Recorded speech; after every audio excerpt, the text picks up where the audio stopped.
My beloved child, there is an illness that does not wound the flesh nor cause visible pain, yet it quietly dries the soul day by day. It is the sickness of becoming familiar with the sacred. You still pray, still sing, still read my word, still speak of faith, but deep within, the flame of wonder has dimmed. The fire still burns, but only enough to give light, no longer enough to consume. That light, seemingly radiant, is in truth veiled by the ash of habit, the dust of self-satisfaction, and the mist of assumed understanding. This is the most perilous moment when the soul believes it is alive, yet in truth it sleeps. When my people, Israel, walked through the wilderness, they saw manna fall from heaven, water spring from the rock, pillars of cloud and fire guiding their way, and yet their hearts grew callous. What once made them weep in awe became routine, and from that routine, numbness took root. It is frightening when miracles cease to stir the heart, when my words are treated as daily reading. I am not silent, your soul has merely lost its hearing. As Hebrews 3:15 says, "Today, if you hear his voice, do not harden your hearts." That verse was not written to rebels, but to those who once knew me, who once walked with me, but have ceased to marvel because they have grown too accustomed to my presence. Your soul has fallen into a strange state, still dwelling in the Father's house, yet no longer hearing the Father's voice, still near the flame, yet feeling only its light, not its warmth. This sickness does not arrive with storms, but with quiet mornings, with days of orderly religion, with prayers spoken mechanically. You do not realize you are drifting away because the form still appears right, because everything still seems fine. But if you look deeper, you will see an ever-widening gap, the space between words and spirit, between ritual and inner life. With time, you become like one standing outside the window, watching the light of a home. You no longer enter. Faith turns into knowledge, not breath. You begin to speak of me as an idea, not as an experience. You recount what I did in the past, but seldom perceive what I am doing now. Thus, a quiet cycle begins. Hearing, knowing, speaking, stopping. You hear my word, but do not respond. You know grace, but no longer feel it. You speak of love, but do not live within it. Gradually, a thin mist forms between the soul and heaven, at first transparent, then thicker, until it becomes a wall. It is not that I have withdrawn, it is that your heart has closed. It is not that the spirit has ceased to move, it is that your heart no longer allows itself to tremble. What grieves me most is not blatant sin, but spiritual indifference. When the wicked sin, I can still shake them with warnings. But when the believer grows numb, I must use silence to awaken their hunger again. Sometimes silence is not punishment, it is medicine. I let the heavens grow still, so your soul may recognize what it has lost. The absence of my voice is how I rekindle longing. This is the second call, not loud, not fierce, but persistent, patient, a gentle whisper that asks, "Do you still hear me?" It is often in that moment that a person awakens. A tear falls, not out of fear, but from remembering what was once alive. For the truth is this: the soul does not die suddenly. It dies slowly, in complacency. It cools down while believing it still burns. Yet I, in my strange mercy, do not stand by idly. I come again not to condemn, but to stir. This second call is not anger, but compassion breaking through the crust of apathy. Every time I repeat a word, it is because I still believe your soul can hear. Repetition is not despair, it is hope that refuses to die. My child, do not think that spiritual coldness will simply pass on its own. If left unchecked, it becomes chronic, a sickness one learns to live with. You may know Scripture by heart, yet no longer let it examine you. You may speak eloquently of my love, yet no longer weep at my name. You may preach about the Spirit, yet no longer tremble when the Spirit truly draws near. And in that very irony, I am gently knocking. I do not ask for shouts of zeal, I ask for a tender heart. The second call is the final chance for your soul to remember what it once lived for. My grace does not tire. Grace returns, not because you are worthy, but because I am faithful. When you stop responding, I keep speaking. When you fall silent, I wait. When you close the door, I stand outside, my hand unwithdrawn. If you hear these words today, it is not by coincidence. It is the proof that I am still calling, and that your soul can still awaken. O soul that sleeps, awake. Do not assume that calmness means safety. Do not mistake the light of habit for the light of the Holy Spirit. A lamp may still shine even when its oil has run dry. Only when the wind blows will you know what truly fuels your flame. I do not desire that the fire within you be merely a memory of the early days. I long for it to return as heat, as vitality, as creative force. I am drawing near, not with a rod, but with a lamp. This light does not expose to shame, but illuminates to guide. Let me remove the layers of ash, breathe softly upon the embers, and cause the flame to burn again. For I have never ceased believing in what I have planted. My fire cannot be extinguished, it can only be veiled. And if today you can still hear my voice, that alone is the first miracle of the resurrection within your soul. For awakening rarely begins with thunder, it begins with a sigh. Lord, I have forgotten your voice. My child, do you know why your soul can hear but not respond, see but not perceive, feel but no longer tremble? It is not because I have withdrawn, nor because my grace has diminished, but because you have slowly built an invisible wall around your heart. At first, it was only the fine dust of weariness, the times you prayed and saw no answer, the wounds you kept unspoken, but the dust settled, compressed, and through the years became a wall one built not by another, but by yourself. Every time you ignored a gentle prompting, every time you chose silence instead of surrender, every time you heard but did not obey, another brick was laid. No one intentionally builds distance from me. Most let it form quietly, naturally, amid busyness and comfort. The danger is not great sin, but small familiarity, not open rebellion, but subtle indifference.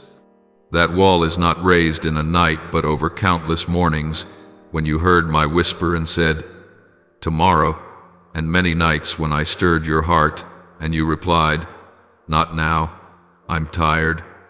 And I, the one still standing at the door, have not left. I see each brick you place, I know every reason you justify, and I wait with a love that does not fade. Yet know this, my love cannot force your hearing, I can only knock, you must open. When your soul ceases to respond, the danger lies not in silence itself, but in the moment you begin to think silence is normal. When the absence of spiritual feeling no longer troubles you, your heart has entered the coldest region, where worship remains in form, but the heart has departed. You say, "I still believe," and yes, you do, but that faith is like a painting on a wall, no longer alive. You speak of me as one recalls an old story, not as one who speaks of a living presence. That is how the soul isolates itself without even knowing. Imagine this. When a river is blocked by a dam, the water cannot flow, it stagnates, moss grows, and clarity fades. So too with your soul. Each time you delay obedience, another stone drops into that riverbed. At first, it seems nothing, but as they gather, the flow ceases. Grace still comes, but cannot pass through. My presence still surrounds you, but your heart no longer receives. Therefore, what I desire is not that you do more, but that you dismantle. You need not search for something new, but return to what was once alive, the moment when my name made you tremble. I do not ask you to break the wall in a day. only to recognize it exists and that it was built by your quiet refusals. You say you no longer hear me as before, yet I still speak. My voice simply cannot echo through the barrier you have raised. You say your heart no longer burns, yet my fire remains. The ash alone keeps you from feeling its heat. Remember this: spiritual coldness does not begin with denial, but with delay. The enemy does not need to make you rebel. He only needs to make you postpone obedience one day, then another, until your heart becomes numb to the call. You do not see his victory, because everything still looks fine. You still speak of me, still pray, still serve, but you no longer hear. That is the most deceptive form of being lost, dwelling among the sacred, yet no longer encountering me there. I call, and you answer by habit. I move your heart, and you respond with logic. I speak in the stillness, and you drown it in noise. Gradually, the wall thickens, not because I retreat, but because you step away through small, daily choices. Yet, my child, I still draw near. I do not grow weary before your wall. I still knock, still call, still breathe into the sleeping soul. I do not send a storm, for storms may tear down walls but also break hearts. I move through gentle wind, through reminders, through the smallest details of your days. An old scripture suddenly gleams anew on a weary morning. A familiar song makes your eyes fill with tears. A stranger speaks words that pierce your hidden thoughts. These are not coincidences, they are my hands searching through the cracks of your wall, for I know not every wall needs to be shattered. Some dissolve with a single tear of sincerity. Do not think I am silent because you have failed. I am silent because I am seeking a way to speak that you can bear without breaking. I know how fragile your heart is. I know you fear beginning again. But my beloved, that wall does not protect you. It only makes you weary. I have seen many souls who believe they are protecting themselves from disappointment, yet in truth, they are imprisoning themselves away from grace. They build walls so they won't be hurt again, but those very walls keep them from ever being touched by real love. You are the same, my child. You think you are keeping the faith by avoiding feelings, by staying away from pain, but in reality, you are closing the door to the very one who can heal you. Do not fear to feel again, even if it hurts. For only when your heart softens can I rewrite what has been wounded. Hardness does not protect you from failure. It only keeps you from the miracle. My child, let me touch the place you have hidden most carefully, the place where you keep unfinished prayers, unspoken questions, and dreams you once thought were foolish. Let me enter there, for it is there that the wall begins to come down. I do not ask you to tear it down alone. Simply knock lightly from within, and I will do the rest. For my love is stronger than the chains you have forged for yourself, and my grace, though as gentle as mist, can seep through every crack. You may not know how to begin, but if you can only say, Lord, I still want to hear your voice, I will make the earth tremble within your heart. Do not fear the emptiness you feel. It is merely the space I am clearing to fill anew. Do not think you have gone too far, for I have never taken my eyes off you. Every time you feel helpless, that is the moment grace begins its work. Every brick you have laid can be removed by my hand, one by one, through love and patience. And when that wall begins to crack, you will hear again the first sound, not thunder, but breath, my breath and yours, becoming one. Then you will understand that I never stopped speaking. It is only now that you can finally hear. Even in my silence, you will find it full of invitation. For I am never silent to abandon you. I am silent so that you may remember the sound of true love.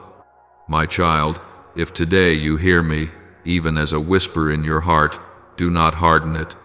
That voice is not an echo from afar, but my voice speaking within you. My beloved child, Now is the time for you to understand that I do not point out your wounds to make you suffer, but to show you where healing must begin. My purpose has never been to expose you in shame, but to open a path for light to enter. Every warning from me carries the pulse of mercy. It is not to condemn, but to awaken what has long been asleep within you. I know you fear starting again. You think your soul has grown numb, that the fire has died, that faith has lost its strength. But truly I tell you, no soul is too dry for grace to moisten again. No ash is too thick for my breath to pass through. Restoration does not begin with a trumpet blast, but with a faint sigh from a soul, willing to admit its need for me. As long as there is even a spark of desire left, I will do the rest, for I am the one who never tires of rebuilding. I formed you once from the dust. Shall I not reshape you again from the ashes? My child, believe that beginning again is not a disgrace but a testimony of love. I know you feel ashamed when you see yourself fallen into desolation. You fear I will be disappointed, but I ask you this: how could I be disappointed by what I already knew from the beginning? When I called you, I saw every stumble you would make. When I chose you, I knew every delay, every fatigue, every moment you would shy away from the light. I am not surprised by your weakness. I am only saddened that you think it separates you from me. It is precisely when you realize you have no strength left that I begin to work miracles. True restoration is not when you rise by your own power, but when I stoop down to lift you up, like a father, gathering the fragments of a precious vessel. I do not discard them. I collect each piece, wipe away the dust, and mend it with the gold of grace. The cracks no longer bring shame, but become paths of light that reflect my glory. Do not fear being different from before. I do not intend to make you as you were, but to make you new, deeper, truer, more radiant. Let me make this clear, my child. Restoration is not an event, but a process. It begins the moment you stop running, stop justifying, stop striving to prove, and simply stand still long enough for me to touch you. You do not need to force yourself to feel me again. You only need to stop resisting. As a flower ceases to fight the wind in order to bloom, your soul must stop tightening itself to receive new breath. Do not think I wait for you to get it right before I pour out grace. Even when you cannot, I have already begun.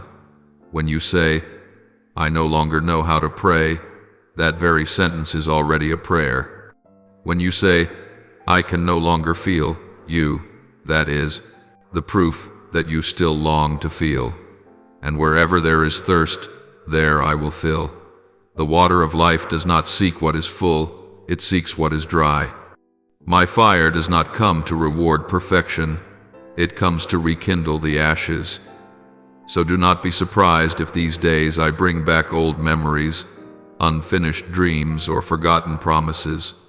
That is me calling you back to the original ground of faith, the place where you once knew how to believe without proof and how to love without fear. I want you to understand that beginning again does not mean returning to where you started. It means stepping into a new form of maturity and communion. I do not ask you to become who you once were. I want you to become someone whom the old words can no longer describe. In this journey, I do not demand speed. I desire truth. Let me peel away every layer of pretense, every mask of strength, every forced smile. Let your tears fall, for I am not afraid of them. I use them to wash your eyes clear again. There are things you can only see clearly through tears. There are regions of the spirit that open only when watered by tenderness. When you are weak, I have room to be strong in you. When you stop striving, I have room to work. When you admit that you can no longer feel, I can sow again the sacred seed of feeling. Do not mistake emptiness for failure.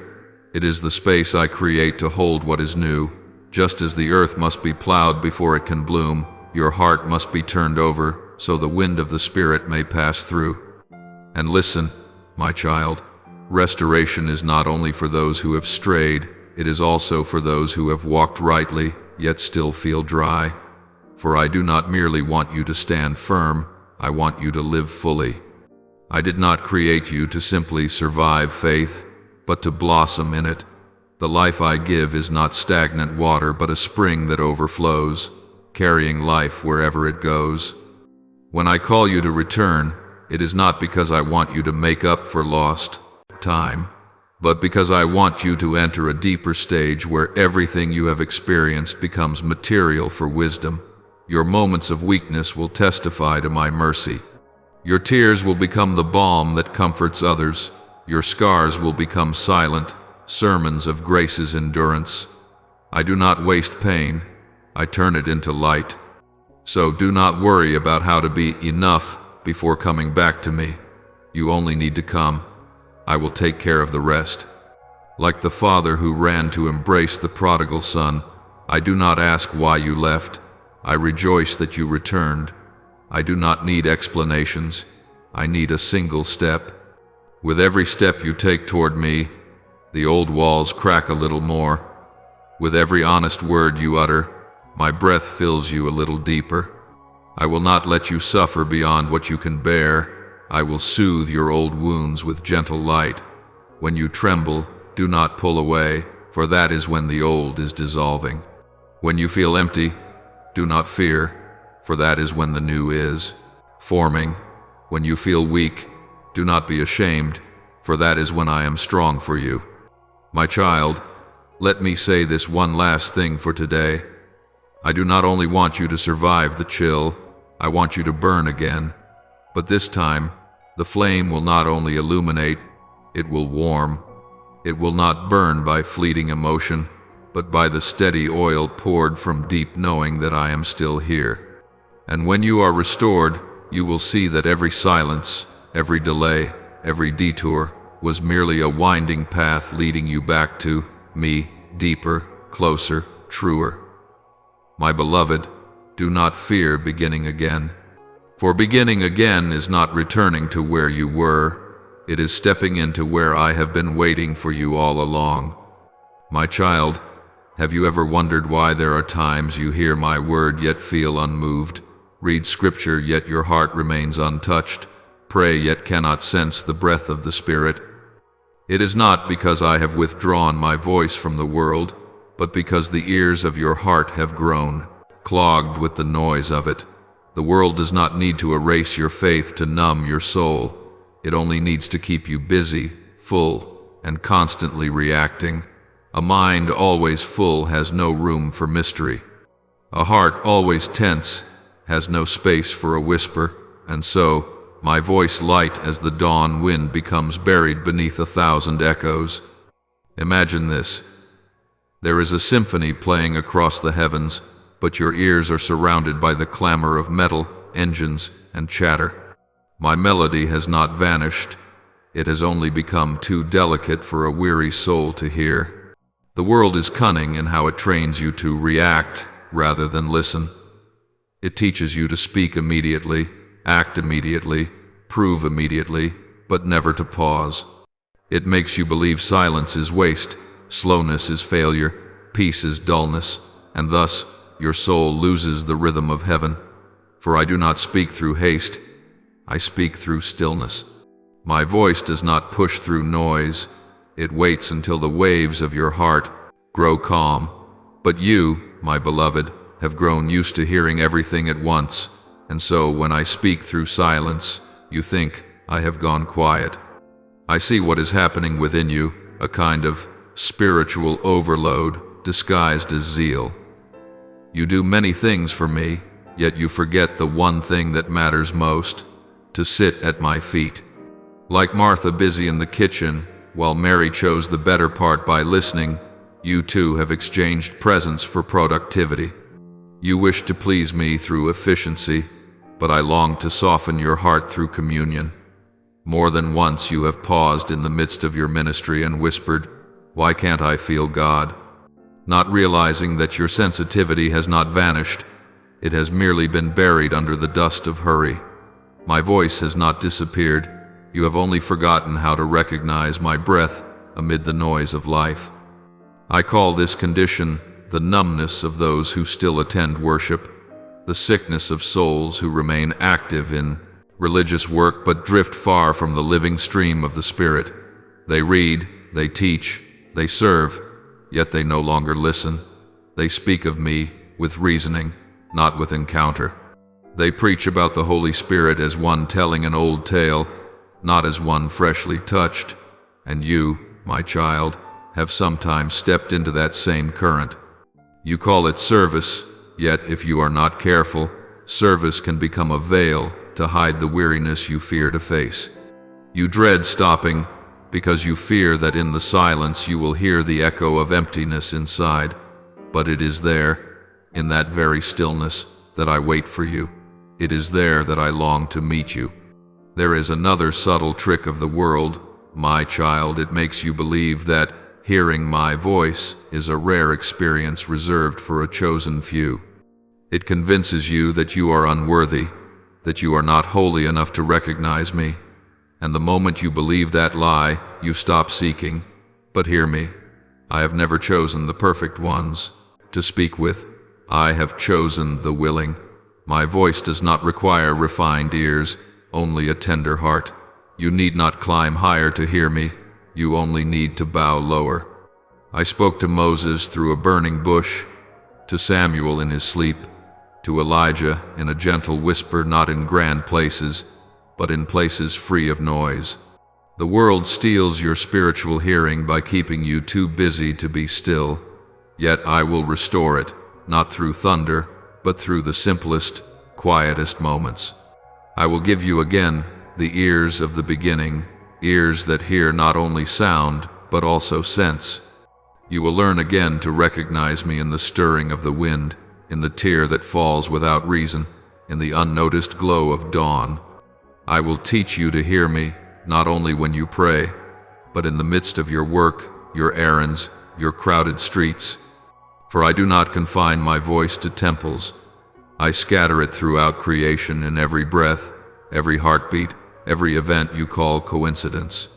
But to hear, you must relearn the art of silence, not merely outward stillness, but inward rest.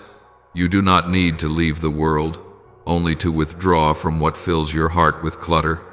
Practice pausing a few seconds before speaking, a few minutes before acting, a few hours before deciding. In those pauses, I will speak. Do you know why I prefer to whisper rather than to shout? Because I want you to draw close again. A whisper makes the listener lean in, pull away from distractions, and focus. That focus is what I desire, not because I crave attention, but because I know that only when you fix your gaze on me will you rediscover yourself. Spiritual hearing is not a supernatural gift, it is the fruit of love. When you love someone deeply, you recognize them among 1,000 others, even by their breath. So it is with me. When you truly love me, you will hear me amid the multitude of voices. The numbness of the soul does not come from poor hearing, but from a lack of love. Let me rekindle that love, and your hearing will return. And my child, I do not only want you to hear again, I want you to respond. For hearing without responding is only memory, but hearing and obeying is covenant. Spiritual hearing exists not merely for knowledge, but for action. Each time you listen and follow, your ears grow keener. Each time you listen and ignore, another veil thickens. But do not fear, I can soften that veil with a single small yes from your heart. When you whisper yes after a long silence, you will feel a gentle wind move through your soul. That is me, clearing the path for my voice to return. I will not let your spirit remain trapped beneath the world's noise. I will teach you to discern what is true and what is false. I will train your ears with tenderness until you can recognize me, even in the dark, by nothing more than the rhythm of your own heartbeat. Therefore, my beloved child, if today you hear me speak, even if only faintly, do not hastily dismiss it as imagination. You are not imagining it. It is I, the one who walks through the crowd of noises to reach you. Respond. Do not wait until you hear clearly. Begin to respond even when the sound is but a whisper. Response is the path that clarifies the voice. Just as a child learns to recognize the voice of its mother, so will you learn to recognize mine through each act of response. And I promise you, if you keep seeking, you will hear. If you keep listening, you will understand. If you keep loving, you will never lose my voice again. Now, my child, I will show you something fragile yet persistent. It is not the great storms, but the fine drizzle of daily habits that dulls the spiritual hearing of your soul. You expect the enemy to strike with sword and spear, yet it comes through the unconscious motion of a finger scrolling through small notifications that sow curiosity, through endless conversations that never touch the spirit. It does not topple my altar, it merely places harmless decorations upon it until the altar becomes a display shelf. You say you still love me, and I believe you, yet that love is slowly eroded by the just a little more news before bed, a little more work on a day of rest, a little more comparing your life with another's. These little mores pile up into too much, clouding the stream of your heart like water, muddied again and again. I have seen you lay your head upon the pillow with a mind glittering with scattered images, only to wake with a heart hardened under a thin mist of nameless unease. That is interference. You have not committed any specific sin, yet you have surrendered the priority of your heart to the currents of noise, not by rebellion, but by ceasing to guard the gate. And like an old radio gone slightly off frequency, my channel still broadcasts, but the dial of your awareness has shifted a notch. My voice breaks into static, my words blur into a hum, and you think, I am far away. There are habits that seem harmless but subtly bend the direction of the soul. When you wake and touch the world before you touch me, you have already surrendered the authority to set the tone of the day to your surroundings. The harp of your heart is tuned by hurry, and the whole day hums in a discord of reaction. When you take pride in multitasking, you trade depth for breadth. The mind skims across the surface and no longer sinks to the depths, so it cannot draw from the hidden spring. When you turn service into a schedule, you begin to love the routine more than the one you serve. Your calendar may be full, but your heart is empty. When you speak too much about holy things yet seldom fall silent before the Holy One, your words echo like sounds in a cave, loud but without warmth. When you comfort yourself with small rewards, a quick purchase, a soothing meal, a stream of endless images, you train body, mind, and spirit to crave immediate pleasure rather than the lasting fullness found in me. Thus the appetite of desire is recalibrated, the sacred becomes bland, and the noisy becomes flavorful. And when comparison reigns, you begin reading Scripture as a mirror for others rather than for yourself. You listen to the Word for arguments, not for brokenness. So though your knowledge grows, transformation fades. But my child, I do not expose to shame you. I reveal habits to invite you into renewal. My remedy is not a sweeping purge, but a patient noise reduction, cleansing the channel of your heart step by step, like a well digger drawing up layers of silt to restore the water's clarity. First, restore to the morning its sacred rite of opening. When you awaken, let your first words belong to me. Even a whisper, Lord, I am yours, is enough to turn the dial of awareness back to the right frequency. Then let silence touch you for a few minutes, not to await spectacle, but to align body, mind, and spirit into a EO posture of receiving. Breathe deeply as one diving into the deep. Exhale slowly and name the restlessness. This is fear of delay. This is the anxiety of being left behind. When darkness is named, it loses power. Next, practice slow reading. Do not consume the words, let them consume you. A short passage is enough. Repeat it until it sinks. Stop at the word that stirs you and ask me, what do you want me to respond to today? The answer will often be so small you must stoop to pick it up, and that is how I keep you near. Practice noise fasting with rhythm and intention. Set aside 1 hour each day without notifications, 1 day each week without the internet, and 1 longer pause each season so your soul can release its echoes. Do not fear emptiness. Emptiness is the vessel I fill.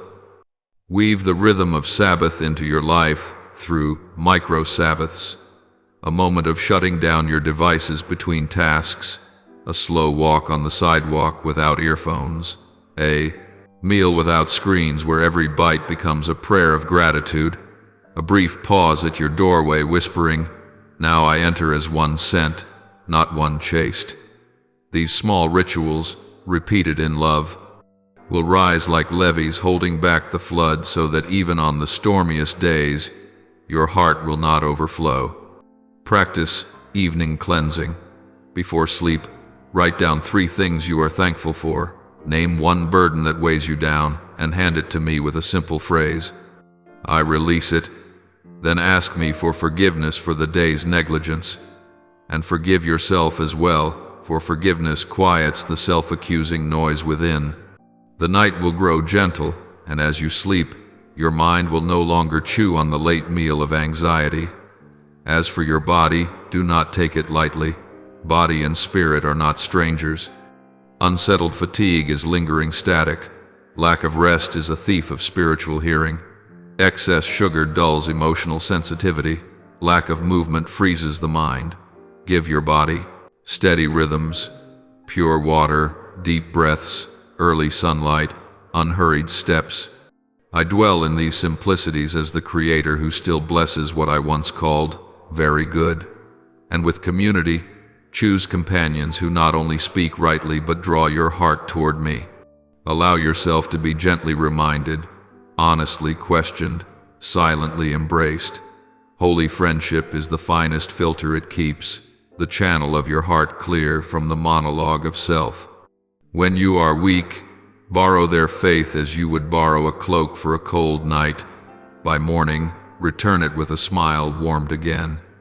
Prune your calendar as a skilled gardener trims branches. Even good shoots that drain the sap must be cut so that the true fruit may grow. I do not call you to do much. I call you to do right. Every no spoken to what is not yours to bear is a yes to me. You will be surprised how my voice grows clearer when the page of your life holds fewer words. Do each thing with full attention, for attention is love made visible.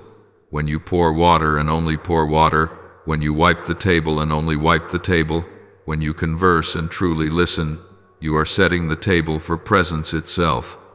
In attentiveness, noise starves to death. Finally, my child, restore to the word yes its rightful place as the switch that lights the whole room. You often wait to understand before obeying, yet the secret of spiritual hearing is to obey in order to understand. I do not push you off a cliff. I lead you like a father guiding a small child over a single step. When you act on the small promptings I place within you, a word of apology, an embrace, a quiet renunciation of a petty habit, you will hear my voice grow 1 tone clearer. Every act of obedience shakes loose another layer of moss from the well's wall. The water clears not by 1 great command, but by 1,000 small movements toward truth. And when the channel of your heart runs clear, you will realize I was never far away. I have been standing right where you set down your phone, where you close your eyes before replying, where you choose silence over victory, where you give thanks instead of counting losses. Be still and know that I am God. Psalm 46:10 is not a demand for a miracle, but an invitation to posture. Wear that posture day after day, and you will see. The noise thins out, my voice fills in, your heart grows gentle, and you walk into the world like a keeper of light in the night, neither loud nor dazzling, yet steadfastly illuminating the way home for many souls. Now, my beloved child, I place my hand upon your head and bless your journey of quieting. May your eyes choose what is pure, your ears what is holy, your schedule what is needful, and your heart what is true. Begin with one small act today, a single minute of stillness, a word of gratitude, a simple yes, and leave the rest to me. For I am the one who knows how to turn that minute into a season of clarity, that word into a song, and that yes into the straight road leading into my peace. My child, now I speak to you about the part many wish to avoid, the deeper layer of personal responsibility before the quiet urgings I have sown within you. People often believe that only great decisions shape destiny, while small promptings are harmless. Yet in truth, it is the little things that forge the invisible armor that encases the heart. Each time you ignore one of my whispers, apologize, stop, don't say that, return to the word, a thin ring of metal is added around your inner being. One ring seems insignificant, then comes another, and another, each layer as fine as a leaf, as light as mist, but together over the years they form a thick armor through which my light is scattered, my voice distorted, and your sacred sensitivity dulled. You remain in the house, but like one wearing a hood, a full suit of armor, and heavy gloves. I touch you, but you feel no warmth. I call, but you hear only faint static. I smile, yet you no longer recognize me. It is not because I am distant, but because you have clothed yourself in a glittering armor made of reasonable excuses, of just a bit that sounds so logical. When the inner alarm rings, you reach out to silence it for 5 more minutes. Those 5 minutes often turn into 5 years. The wall grows, built by small bricks of quiet consent. Tomorrow, it's fine. Another time, when I'm ready. My child, every another time is a thin slice that cuts you away from the present where I am waiting. I do not tell you this to condemn, but to help you see the mechanism of shadow. Delayed response distorts the frequency of conscience. Hesitation turns a clear signal into static, and repeated indulgence misaligns the filters of the heart. Do not think that a soul descends only through great falls. It drifts downward through tiny tilts repeated again and again. Like a compass off by 1 degree, the longer you go, the further you stray across the sea.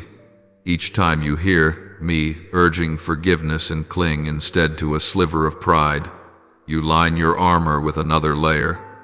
Each time I remind you to refrain from idle words and you still let slip a jest that burdens another heart, you forge another thin plate. Each time I nudge you to pause your scrolling and be still, yet your finger keeps moving, you grease the hinges of the door that divides us. You do not mean to build a wall, yet the wall still rises. Then one day you ask why your prayers no longer reach the sacred, why the word feels flat on the page, why sermons echo like voices on misted glass. My child, it is not I who closed the door, it is your armor that muffled the signal. I still place my hand upon your shoulder, but the metal drops my warmth. I still call your name, but the hood turns, my call into a faraway echo. I still set an inner alarm within you, but you have postponed it so many times that its chime has become background noise, unable to awaken you.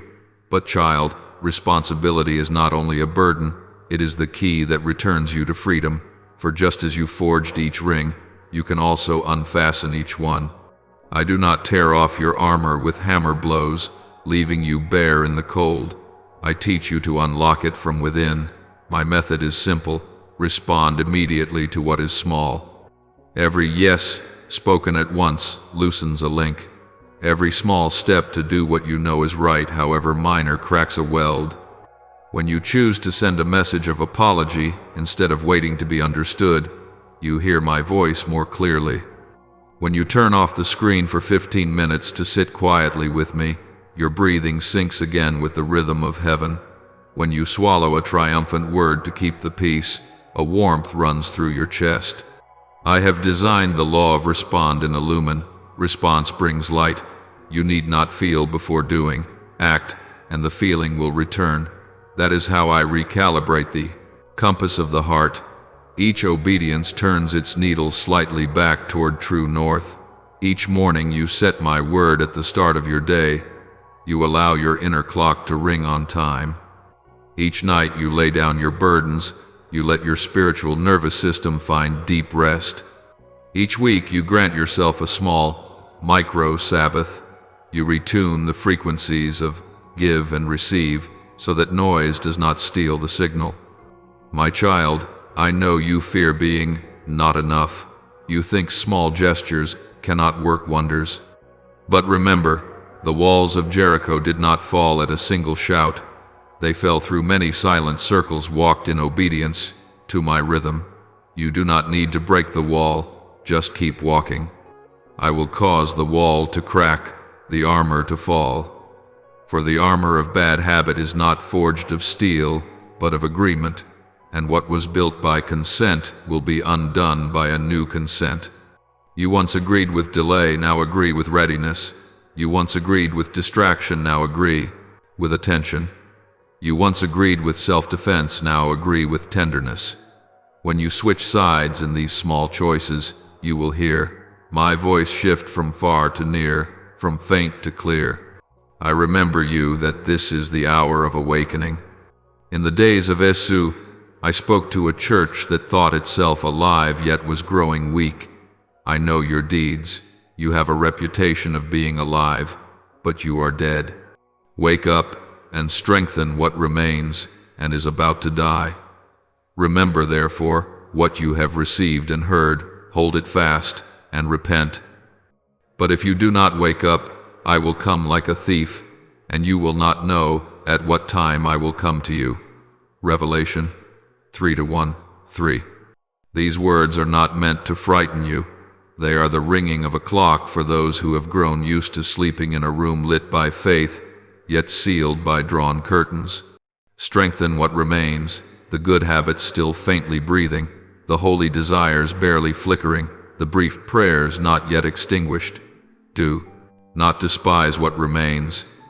I make new seasons out of what remains. Remember what you have received and heard, not to indulge nostalgia, but to decode. What did I once say to you? Where am I still waiting for you? The answer is often so simple it seems unbelievable. And when you act upon that simple thing, one more clasp of the armor falls away. I know too that you ask, what if I have delayed too long? My child, my grace does not age with the calendar. It is as fresh as morning dew. Every dawn is an opportunity for your inner clock to reset to today. Do not try to repay the past with some grand design. Repay it with a present obedience. Do not dream of tearing down walls in a day. Open a window. When you open a window, light will ask for another, wind will ask for a passage, and the wall will tell you where it is weak. And if you stumble again, do not put on another ring of self-condemnation. Rise and unfasten that clasp with the words, I'm sorry, help me begin again. Your perseverance is not the absence of failure, but the refusal to conspire with it. Every time you refuse to conspire, you change allegiance, and heaven rejoices. And now, do not forget the inner alarm I have set within you, the one that sounds just before you stray. It rings as a catch in your throat when you speak too much, as a quiet ache when you overlook someone who needed to be heard, as a faint opposing breeze when you start down an old path. Do not call it a nuisance, it is a gift. Learn to stop when it rings, even for 3 breaths, and ask, Lord, what should I do right now? Timeliness is the thin blade that divides what is nearly right from what is truly right. When you learn to pause at the point of warning, you will be amazed how many words need not be said, how many quarrels need not ignite, how many wearinesses need not linger. For I am guarding you from within. My beloved child, I am calling you into maturity, not the maturity of accumulated knowledge, but of steady response. Maturity is transforming holy promptings into a way of life, so that the armor falls away not through sudden miracles, but through long absorption of truth. Maturity is recognizing my voice in the rhythm of the ordinary at your desk, behind the wheel, in the market, before the window. Maturity is doing the small thing now, not making faith wait for feeling, correcting early, not letting error claim dominion, closing the screen when your eyes are weary, not letting night define the day.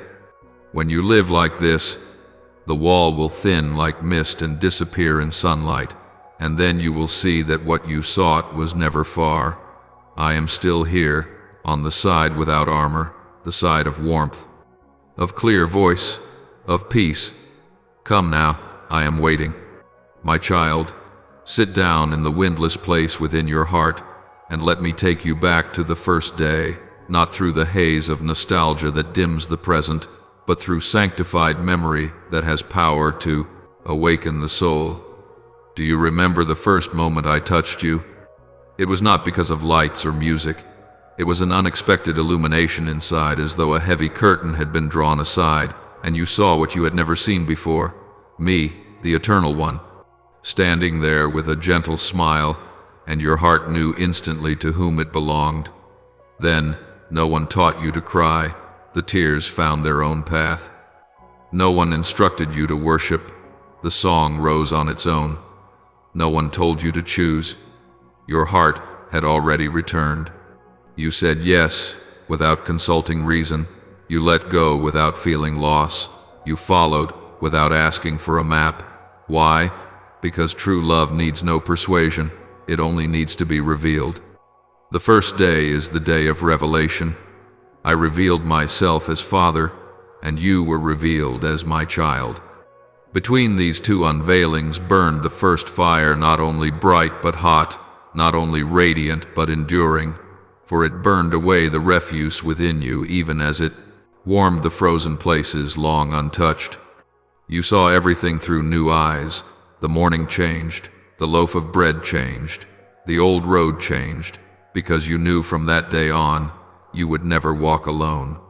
I want you to remember not to mourn, but to awaken, for a memory anointed by grace does not pull you backward, it propels you forward with the energy of gratitude. Bless the Lord, O my soul, and forget not all his benefits. When you do not forget, the fire will not die out. Psalm 103:2. Do you see that the gentlest souls are often those who remember best? They recall every moment I rescued them, every answer as small as a raindrop, even the silences that shaped them into patience. Those memories are the storehouse of oil kept for stormy days.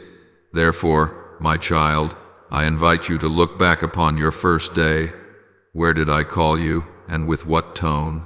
Was it at a campfire, on a quiet balcony, on a long ride, or through a single verse that suddenly blazed with light? How did you respond? What did you lay down? What did you receive? Tell it again to yourself, as one who writes the chronicles of the soul, for each story is a wick when you soak it in the oil of gratitude. The flame catches easily. Yet I also want you to face a second question with honesty. Why does that memory sometimes cool? Why has what once made you tremble become a tale you recount as something ordinary? My child, memories grow cold not because they lose value, but because they fall out of rhythm with your present life.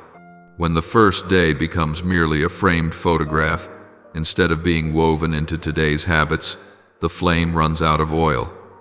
You may remember clearly what is past, but if this morning you do not open your mouth to me as you did then with a simple greeting, a whisper of Abba, a bow of the heart, the memory remains only a memory. It cools when it is placed under glass for display rather than held in your hands for use. It cools when comparisons creep in. I was more fervent back then, now I've changed. It cools when guilt takes space. I've failed too much. God must be disappointed. It cools when the culture of measurement distorts the truth. If I feel nothing today, God must be far. My child, all of that is noise. I do not measure fire by the sparkle of emotion, but by the faithfulness of oil. Do you still pour today? Do you still place your heart upon the altar? Do you still offer small acts with great love? If yes, the flame will burn again. There is yet another reason memory fades. You have let stories about me replace being with me. You delight in discussing mysteries, explaining symbols, adorning your words with virtue, yet spend little time simply being. Stories about me do not keep memory warm, being with me does. Just as two lovers cannot preserve intimacy by recalling only the day they met, they must dine together, walk together, rest together, so must you, my child. If you wish your first day to stay ever new, give me your present time. Memory is the first fire, companionship is the second oil. When these two meet, the flame stands firm against the wind. Now I will show you a practice for remembering to rekindle without falling into nostalgia. First, record grace. Each evening, write down 3 things I have done, however small a smile I sent through someone, a task you finished despite fatigue, a burst of anger restrained. Write not to earn spiritual achievement, but to train your soul to count blessings instead of lacks. After several weeks, your inner language will shift. Instead of saying, "Today was hard," you will say, "Today held 3 graces." Second, repeat a short declaration at dawn. Lord, I am yours, and you are mine. This small phrase is like a key, opening the chamber of oil. Third, practice a liturgy of the ordinary. When washing your face, whisper, "Cleanse me, that I may see you." When stepping outside, press your hand to your chest, "Keep my heart upright." When sitting to work, breathe deep, enlighten my mind. When holding your bowl of rice, smile. Thank you for the hands that planted and harvested. These murmurs are drops of oil, tiny but steady, and steady drops keep the lamp supplied. You also need the art of retelling. Do not keep your first day private. Tell it to others not with pride, but with reverence, to pass the flame along. When you recount it in worship, not self-display, the memory within you grows warmer still. And do not only tell stories of the past, learn to tell stories in progress. Today God reminded me to stop a sentence. Today He showed me a hidden pride. Today He gave me a small joy. Living stories connect the first day to this day. Remember that I am, my name is in the present tense. So the best way to honor me is to live in the present with me. When you dwell in the now, memory is no longer a museum piece. It becomes a hidden stream flowing beneath your every step. But, my child, I do not mind if you must cry when you remember. There are memories that shine with light yet taste bitter, for they remind you of a zeal once lost. Do not fear that saltiness. Tears are the salt that keeps the fire from dying out too soon. Weep in my hands, then rise with a gentle resolve. Return to the basics. You return not through grand achievements, but through one simple first act. Open the scriptures, read slowly, pause at a verse that stirs your heart, and ask, "What is my response today?" If you hear nothing yet, that is fine. Simply stay 1 more minute. The persistence of 1 minute repeated can break the stone of delay. Like embers beneath ash, if you bend down and breathe softly each morning, the fire will blaze again when the hour comes. I also remind you, sometimes I veil your feelings to strengthen your faith. When you cannot feel but still remember, when you feel no thrill but still give thanks, when you feel no inspiration but still open the scriptures, you are brewing the finest oil that endures fire. The flame that feeds on such oil lasts longer than the flame of emotion. Do not fear the dry mornings, see them as days in the refinery. I am there, no less than in the days you wept. Only this time, I work in silence, like a jeweler polishing the inner face of a cup. Finally, my beloved child, I want to touch the wound that makes you afraid to remember. I failed. I disappointed. I am not who I once was. Hear me. Grace is never afraid of was. Grace only asks, now. Now will you let me rekindle? Now will you dare place your hand upon your heart and say, let the fire return? Now will you kneel in that small room and whisper one short prayer, Lord, I miss you? If so, that is enough to begin. I will take care of the rest. I will use even what you thought was lost as the material for a new flame. The ashes still hold heat, waiting only for my breath. My dear one, now I will teach you the art of intentional remembrance, a quiet yet powerful form of worship. Natural memory fades, but memory nurtured by sacred habit becomes a river that never runs dry. You have thought that to keep the fire, you needed strong emotion, but truly, the fire of faith is sustained not by bursts of flame but by constancy. It is the small acts, repeated in love, that turn your soul into an altar whose smoke never ceases to rise. Memory is the oil, and gratitude is the way you press it out. Therefore, my child, make remembering your habit not for nostalgia's sake, but to feed the flame with the very things I have done in your life. Begin with the simplest practice, the ritual of deliberate thanksgiving. I do not ask you to shout in gratitude. I only ask you to pause and name the small miracles. Each time you give thanks for something ordinary, you are training your soul to see that everything comes from me. When you say, I thank you for this breath, for the light through the curtain, for this small table where I write, you are opening your spiritual eyes. Gratitude retrains your vision to perceive grace hidden within the mundane. When you overlook the small things, the soul slowly grows blind. But when you give thanks for the small, you begin to see me everywhere. Remember, Jesus broke the bread and gave thanks before the miracle of multiplication took place. John 6:11. The miracle did not begin with power, but with gratitude. I want you to live that way, not waiting to see results before you give thanks, but giving thanks in order to see results.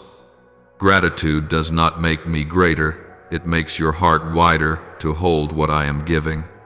Next, my child, cultivate the habit of keeping a journal of grace, not to record merit, but to record evidence. What is not written slowly slips away, and when your soul grows weary, you may forget how many times you have been rescued. Choose a notebook. It need not be beautiful, only sincere, and each day, write down 3 things in which you saw my hand. They need not be grand, only honest.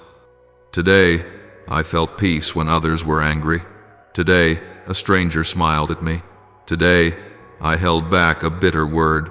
These brief lines are living proof of the work I am doing. When night falls and your heart feels cold, turn back the old pages. You will see that I never stopped moving. Your emotions may shift, but my footprints do not vanish. Each page is a stone of remembrance, like the one Jacob set up in Bethel, Genesis 28-18, marking the place where I have been. One day, when storms come, you will stand firm not because of emotion, but because of memory written in the ink of trust. Then, when those memories are gathered together, they will become the liturgy of everyday life. Liturgy is not a dry ritual. It is the way your soul tunes its rhythm to heaven through the smallest acts. Let every action you take be surrounded by remembrance of me. When you make tea, whisper, may my heart stay warm like this cup. When you clean, murmur, wash me as I wipe this table. When you drive, pray, guide me on the right path, both outward and inward. The liturgy of daily life does not turn living into a heavy ceremony. It turns every moment into a small door opening toward holiness. When you live this way, there is no longer a boundary between sacred time and ordinary time. Every moment becomes a sanctuary. It is there that you and I meet again, in the midst of the ordinary, as the inner flame is kept alive by the steady breath of living memory. I also want you to understand that gratitude, writing, and liturgy are not merely beautiful acts, they are therapy for a dulled soul. When your spirit has grown faint in hearing, these small rituals are the way to restore its sensitivity. Every word of thanks is my gentle knock upon the eardrum of your soul. Every journal line is your hand, wiping dust from the mirror of your heart. Every small act of liturgy is a tuning between you and me. There will be days when you feel dry, when you write without sensing grace, when you give thanks without feeling moved. But I tell you, keep going, for continuous faithfulness reopens doors long unused. Sometimes I keep the sky silent so that you may learn to live without relying on thunder. The more steadfast you are, the stronger the sinews of your faith become. And when your soul has learned to give thanks in silence, to write in barrenness, to serve in stillness, the fire within will blaze brighter than ever. For it no longer depends on emotion, but is fueled by the will to love. My child, I know there are times you say, I have no time, but I want you to see that these rituals do not steal your time, they return it to you. When you pause for a few minutes to write, you are reclaiming hours lost to meaninglessness. When you give thanks, you are slowing the wheels of anxiety. When you stop in the midst of work to remember me, you are giving your heart back its breath. Time is not measured only in minutes, but in depth of presence. 1 minute in me is worth more than an hour in distraction. So consider these rituals of remembrance as anchors in the busy river of life, keeping you from being swept away by its current. And, my child, do not fear doing it imperfectly. I do not count how many times you write, nor grade the beauty of your thanks. I look at your intent. If your heart is sincere, every small act carries eternal weight. A speck of gratitude can reflect the sun of grace. Every time you say, "Thank you, Lord," I hear it as the song of one who has found home. Every time you record what I have done, I see the joy of a child who remembers his father's name. Every time you pause amid the chaos to whisper, I know your lamp still has oil. Let the ritual of remembrance be your way of resisting forgetfulness. The world constantly pours novelty into your heart, but it only makes you forget what you already have. I do not ask you to live in the past. I ask you to live in awareness of the present grace, built upon the memory of faithfulness. When you remember me in the midst of a chaotic day, you are drawing heaven closer to earth. When you write of blessings in an ordinary day, you are baptizing time itself. When you give thanks in pain, you testify that love is stronger than suffering. That is why I tell you to remember, because remembering is the gesture of enduring love. And at the end of the day, my child, practice with me a small ritual, the ritual of grateful breathing. Before you close your eyes, take a deep breath, inhaling the breath I give. Exhale, returning the day to me. No long words are needed, just one sentence. Thank you, Lord, for still being here. Then let sleep come as a long amen.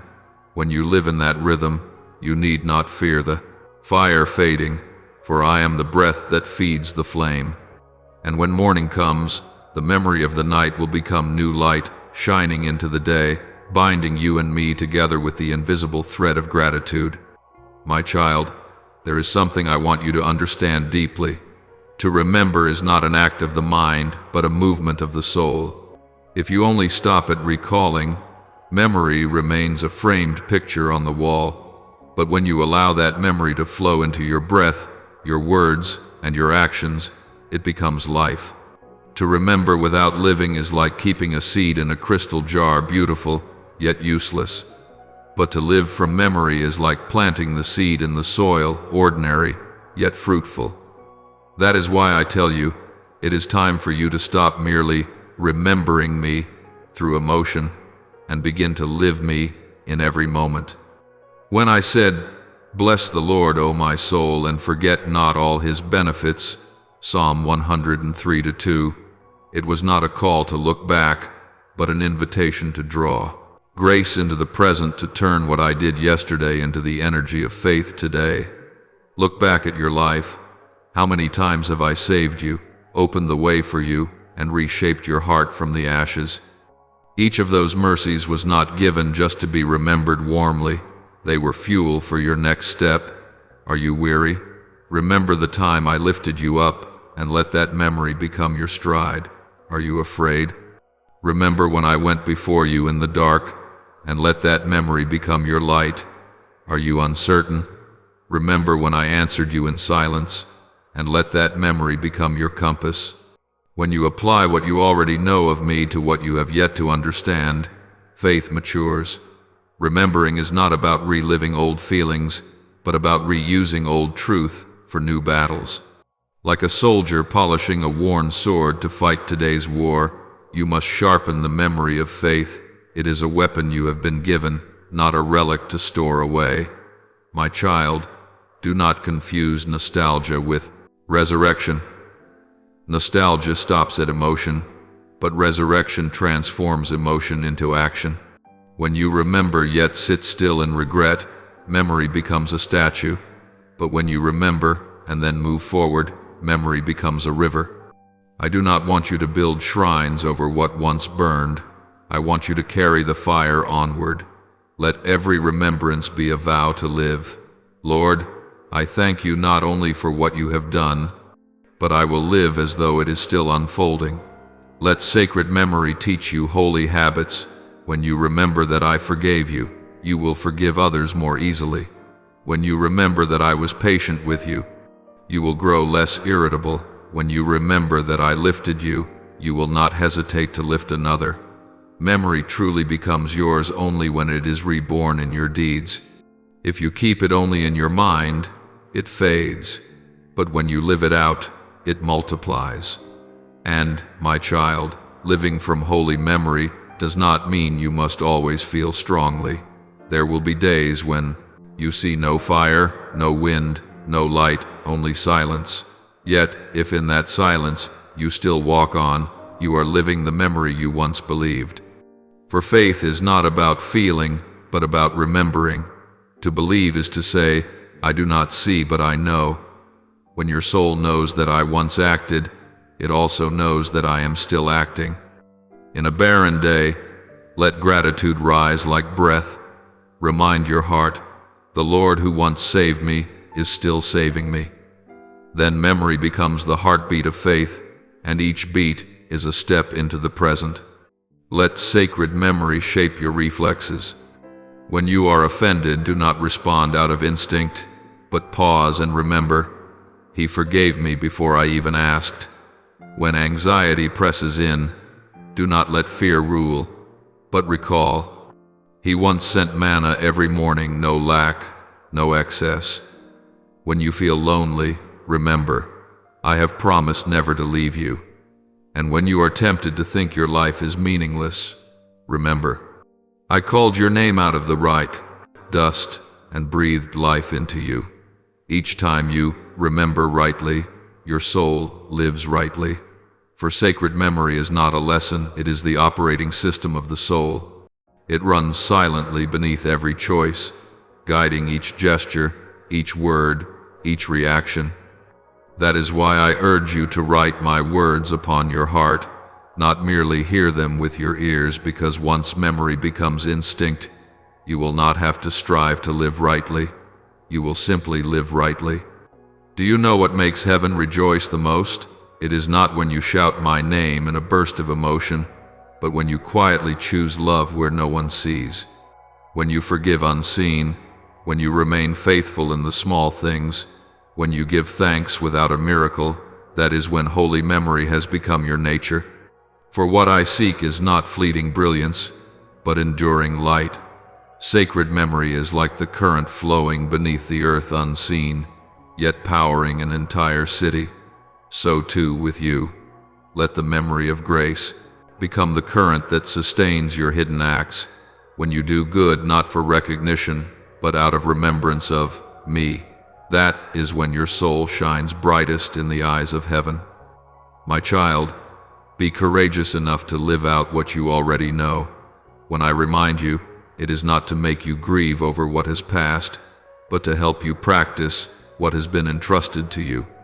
Sacred memory is a form of capital. If left unused, it will rust. But when you bring that memory forth to serve, to love, and to forgive, it will yield joy as its interest. Like the wise steward who doubled his talents, you too must multiply the grace you have received. Remember what I have done for you, and then do the same for others. When you lift someone up, you are lending me your hands. When you comfort the one who weeps, you are lending me your voice. When you open the door for someone to return, you are reenacting what I once did for you. That is the movement from remembering to living. And I promise you this, when you live that way, your flame will never run dry, for that fire no longer depends on fleeting emotions, but is sustained by the steady flow of oil that comes through action. Each day that you live out your memory, you pour more oil into your lamp. When you give, you receive more. When you share, your fire does not fade, it multiplies. And you will begin to see that the more you live what I have done, the more you will see me doing it again. The past and the present will no longer stand apart, for I am the one who was, who is, and who is to come, working in one single rhythm. Therefore, my beloved child, I do not tell you merely to remember me in prayer, but to live me in all things. Let gratitude become action. Let memory become demeanor. Let ancient faith become today's way of life. Walk through this world as one who remembers their origin. Remember that you were saved. Remember that you were chosen. Remember that you were loved. When your soul lives in that remembrance, you will be like a tree planted by streams of water, unafraid of wind, unthirsty under the sun, for your roots draw deeply from the history of faithfulness. Remember not to look back, but to move forward. Live not to prove, but to shine. Let everything you do today be the continuation of a song of thanksgiving that began long ago and will echo into eternity. My dearly beloved, now I want to open before you something deeper, something few understand until they have fallen, grown weary, or felt left behind. The sacred meaning of the second calling. The world often thinks the first calling is the noble invitation, and the second, a reminder for the one who failed. But in my eyes, the second calling is not a faded copy of the first, it is the deeper layer of mercy, the place where grace is fully revealed. When I call you the first time, I invite you into relationship with me. But when I call you the second time, I invite you to return after you have wandered. One calling comes from initiating love, the other from enduring love, the love that has seen your weakness and still chooses you again. The second calling is not a reminder of your failure.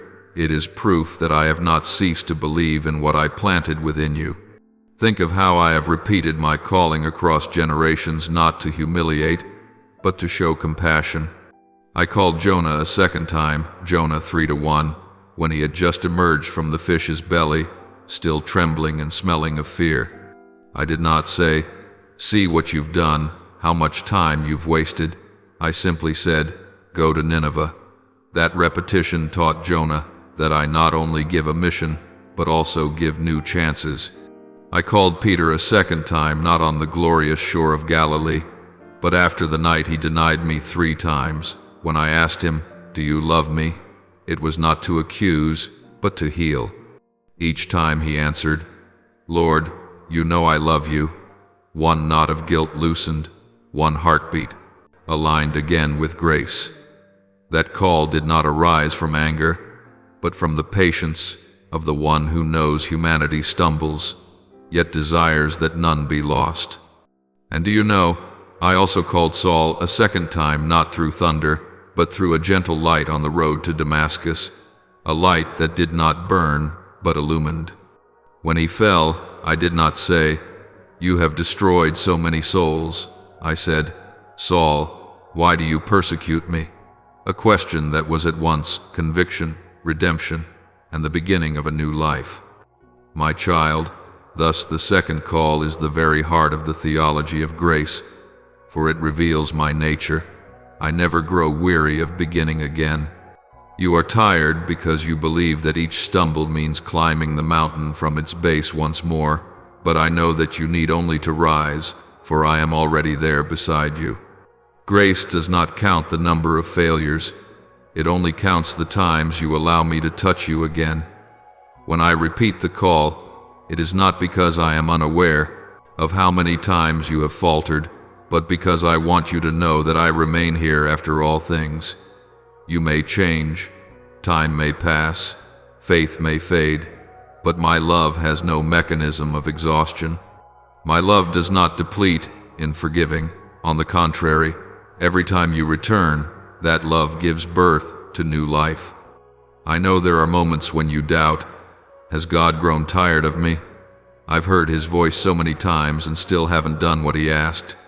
But I tell you, grace does not tire, it waits. Grace never regrets having called you. It only aches when you hesitate to return. You think I demand perfection, but all I ask is sincerity. One honest moment today is worth more than 1,000 false performances yesterday. You believe I desire spiritual achievements, but what I desire is a heart willing to listen again. The second call does not resound from the mountaintop, but rises from where you have fallen. It does not demand that you soar to the heavens, only that you turn your face toward the light. For I know that the moment you turn, the light will come to find you. Understand this, my child. The second call is the manifestation of divine steadfastness. The world teaches you to quit when things do not go your way, but I teach you to love again, even after rejection. And I, myself, practice what I teach. I love you again. I call you again. I come to you again. When I say, return, it is not a command, it is a proposal. For between the Creator and the created, what I seek is not mechanical obedience, but love that responds. If all I wanted was submission, I would never need to speak twice. But because I want the heart, I will keep speaking until it trembles. You may have wandered far, yet I know how to awaken the sacred memory within you, a song, a verse, a dream, a glance. All these are my repeated call, reminding you that grace has not closed its book. Do not be surprised if at times I remind you of the very thing you thought you had already overcome. Forgive that person. Let go of that fear. Do what I have entrusted to you. You think I repeat myself because you are slow, but in truth, I am patiently recreating. Each time I remind you, another layer of the wound is peeled away until it is completely clean. Each time I speak again, your heart softens a little more. My call is not merely instructive, it is healing. And, my child, hear this clearly. When I call you again, it is not evidence of your failure, but proof that I still believe you can succeed. I know you fear hearing again, thinking that to hear again means you have not yet arrived. But if you could understand the rhythm of grace, you would see that the repeated call is the music of patience itself. Grace never says again, it says, still here. Every time I speak again, I do not rewrite your sentence. I continue your story of restoration. Do you see? Repetition in me is never meaningless. It is like the beating of a heart, repetitive, yet each beat is a testimony that life remains. When I speak again, it means love is still pulsing. My beloved child, know this. The second call is not only for the sinner, but also for the weary soul, the faithful one who has grown cold, the one who still loves me, but no longer longs for me. To them I say, return, not because you are wrong, but because you are running dry. This call is not meant to rebuke, but to refill. It does not begin with, why are you weak? But with, let me lift you up. Grace needs no reason to return. It returns because its nature is never to abandon. Therefore, my child, if you hear my voice once more, even if it's just a sigh in the wind, a gentle stirring, or an old memory rising again, do not hesitate to respond. There is no shame in beginning anew. Shame only lies in refusing to let me begin with you. Every second beginning is a sign of mercy. When I say return, I'm inviting you into the miracle of things thought expired, yet made alive again. So walk forward with confidence that grace never grows weary. It can travel with you through every barren season, through every repetition, and still carry the fragrance of newness. My child, I know you have wondered, why does the Lord keep saying the same thing? Why does He repeat the words I thought I already heard, already understood, already obeyed? You feel guilty for having to listen to the same lesson many times, as though you were a slow learner in a spiritual classroom.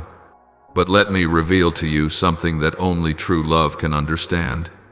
I do not repeat because I forget. I repeat because I am engraving. Grace does not speak again to remind your mind. It speaks again to inscribe your soul. Each stroke a tender carving, each touch a mark of kindness. A child does not learn to walk without falling merely by theory. It needs a patient father to hold its hand again and again until balance becomes instinct. Likewise, each time I speak again, I am not teaching again, I am lifting again. My repetition does not carry the tone of weariness, but the steady rhythm of a love that never tires. Think of the surface of clay in the potter's hand. If he presses only once, the shape will remain faint, but when he spins the wheel and presses again and again in the same place, the form becomes strong, firm, and smooth. Each time I touch your soul with the same word, I am shaping it according to the pattern of truth. One touch creates memory, many touches create nature. You are not formed by moments but by rhythms. Therefore, do not feel ashamed when you find me repeating the same lessons: forgiveness, patience, trust. Humility, for that is how I train your soul until these virtues cease to be what you try to do and become who you are. When I speak again, I am not merely teaching you to live rightly. I am transforming your very being into the image of grace itself. My child, grace has a perseverance unlike human persistence. You persist until you see results. I persist until you know you are loved. You teach to help your students improve. I remind you so you may rest assured. I know every person carries a zone of pain, and pain must be revisited many times to heal. A doctor does not schedule follow-up visits because the surgery failed, but because healing requires supervision.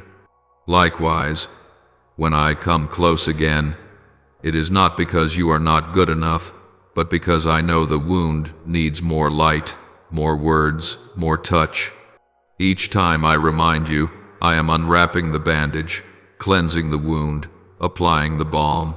You may feel pain, but that pain is the sign that your heart is awakening. There are places in your soul that are like scar tissue, numb, unfeeling. When my word touches them, you sense nothing, but I do not leave. I come again, speak again, touch again, until you begin to feel something stir. When you feel pain, I know blood has begun to flow again, and when tears begin to fall, I know your soul has reconnected with heaven.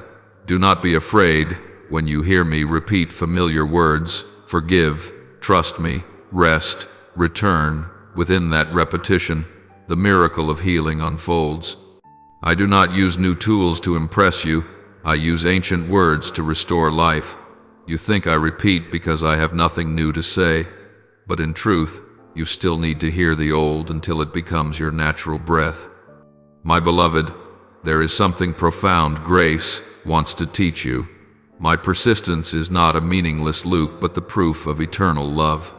True love never says, "Once is enough." It says, "One more time," because you are not yet steady. When you fall, I do not say, "Again." I say, "Still here." When you tremble, I do not say, "Enough, I'm tired," but "Not yet. I still have strength for both of us." Do you see, child? The perseverance of grace not only saves you, it defines me. For I am love without an end. If I were to stop repeating, I would cease to be myself. And, my child, in your journey, my repetition is not only in words, it is in presence. I draw near through ways you do not expect, an old song that plays just when your heart is weak, a verse of scripture you've known for years, but that suddenly glows with new light, a friend who says something ordinary yet touches the deepest part of you. These are all my visitations. Do not dismiss them. When I repeat, do not be confused. See it as the doctor of your soul checking your recovery. I do not revisit to accuse, but to ensure you are truly healing. Know this, my child, I have not entrusted your care to any angel. I do it myself, for I do not only want you saved, I want you completely healed. There are moments when you ask me, why do you keep bringing back the things I want to forget? What you do not yet understand is that I stir them up not to imprison you in the past, but to free you from it. A wound that is covered festers. Only when it is opened can it be cleansed. Therefore, every time I remind you of what once hurt you, it is a sign of my care, not of my judgment. I am removing the shell of shame so that you may see your wound in the light where it no longer has power over you. I do not recall your pain to humiliate you, but to return to you the right to freedom. And each time I bring it up again, you will notice the old pain grow weaker, while peace grows stronger. My child, you have learned many things, but perhaps this is what I long to engrave deepest within you. Repetition, in me, is a form of love. Love does not fear saying again, coming again, waiting again. When one truly loves, they are willing to say, I love you 1,000 times, not because the listener forgets, but because the one who speaks cannot grow weary of loving. So it is with me. Each time I say again, return, I am declaring once more, I still see you as worthy of being called. Grace never tires of repeating, only humans grow weary of hearing. But my child, if you are willing to be still, you will see that old words hold new light for every time I speak again. I add a new depth of understanding, a new hue of experience, a new fragrance of maturity. Remember how many times you have read the same passage of Scripture and yet found it different? The reason is not that the words changed, but that you did.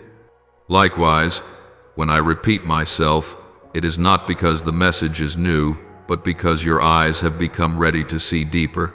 I speak again to lead you into the next layer of the same truth. A seed can be watered many times not because the soil forgets, but because the plant must grow. I water you with the same grace so that your roots may sink deeper, your stem may stand taller, and your fruit may ripen with sweetness through time. And I want you to understand this as well.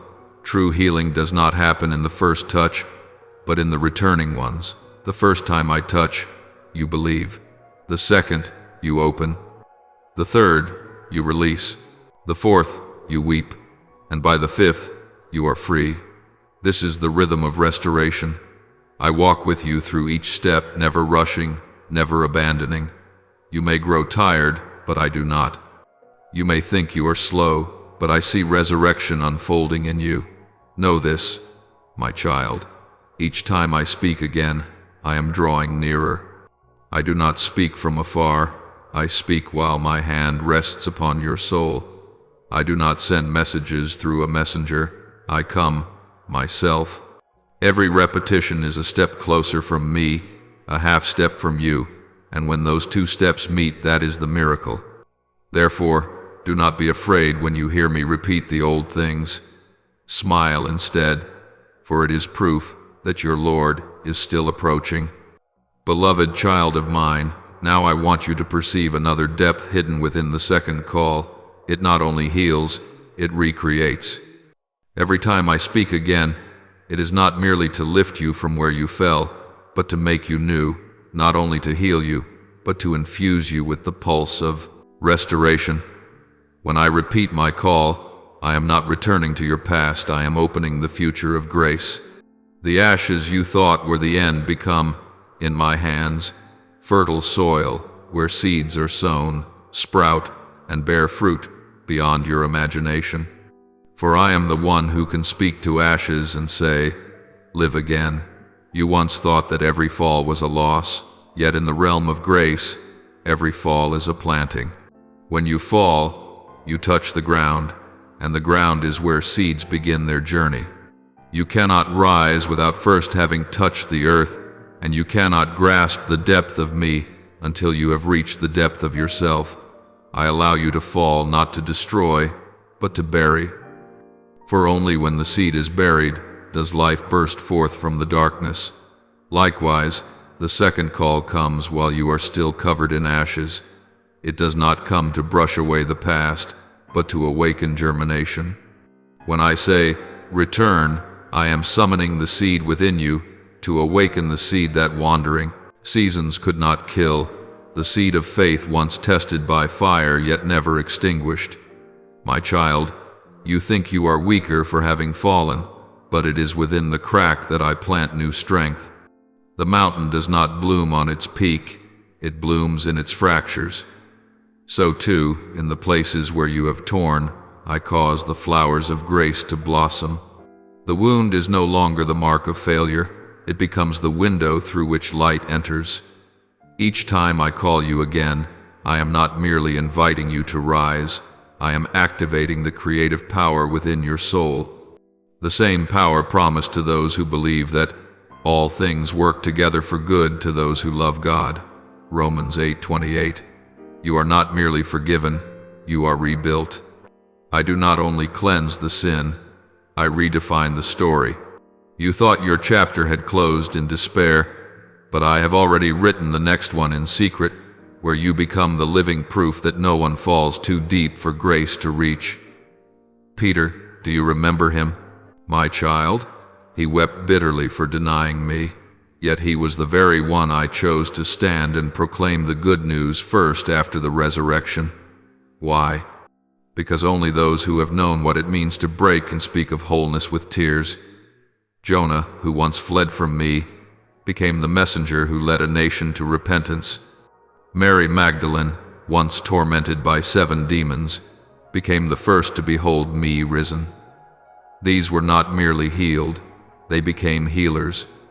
For the second calling does not simply bring one back, it births them anew.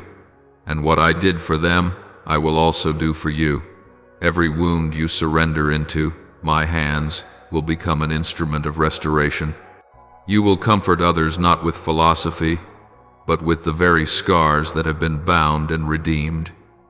Do you see, my child, the essence of the regenerative power within grace? It transforms what was shattered into a channel of blessing. When I touch you again, you do not return as you were, you return different, deeper, gentler, wiser.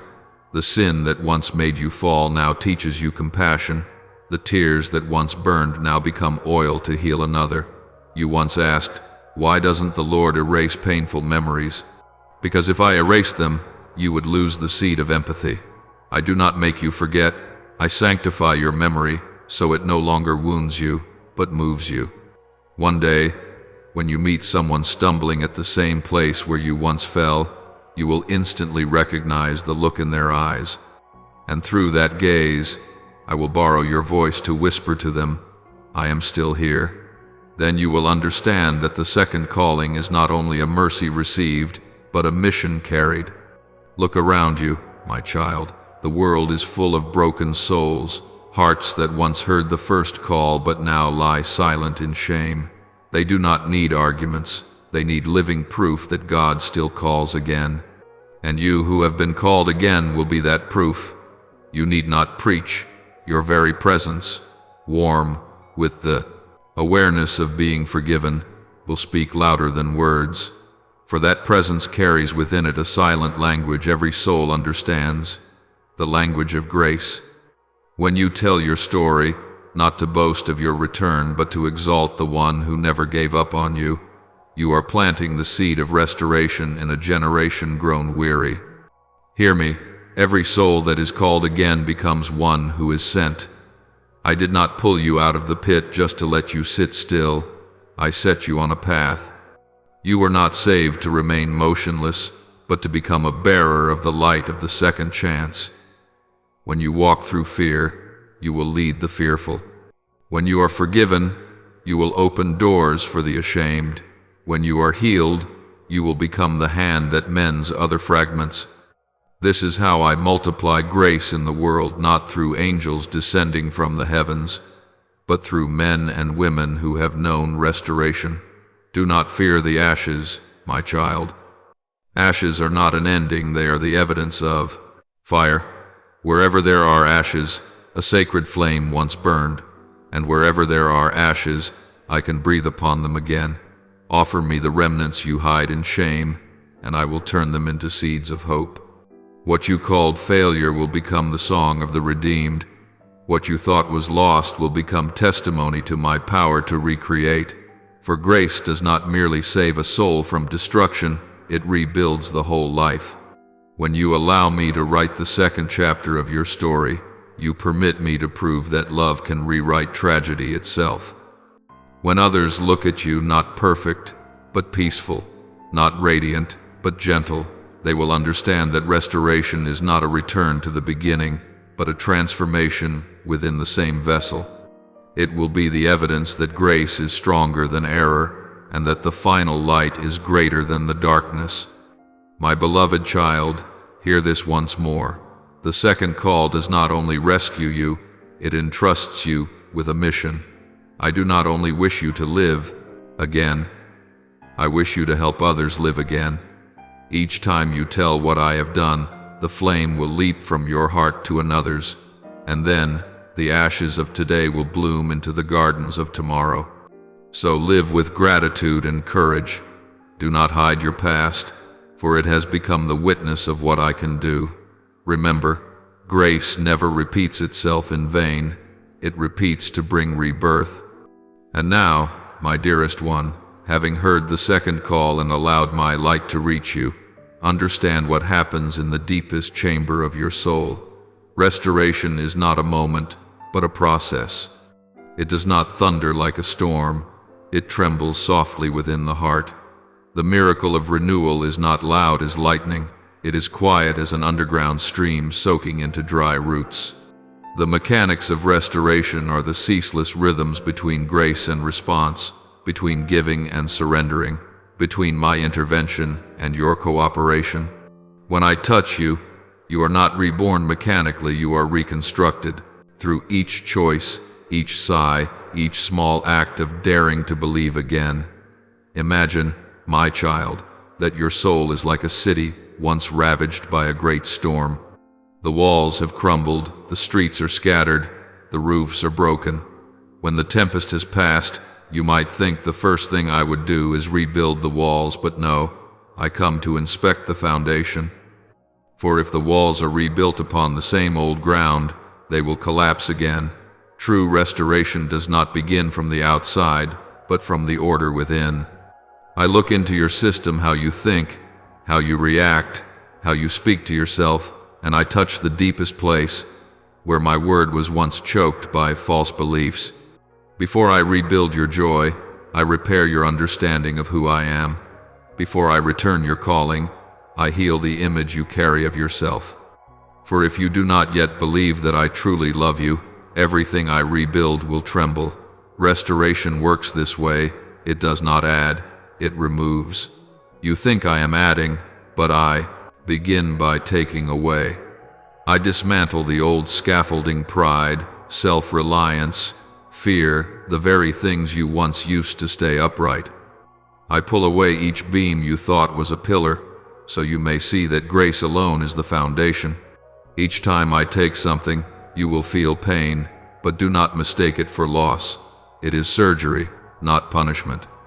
When I open a wound, it is to remove what has long been lodged there, a memory unhealed, a word unbroken, a judgment of yourself unredeemed. I work as a careful surgeon, gentle, slow, yet precise. You cannot see all that I do, but I know where to touch and where to wait.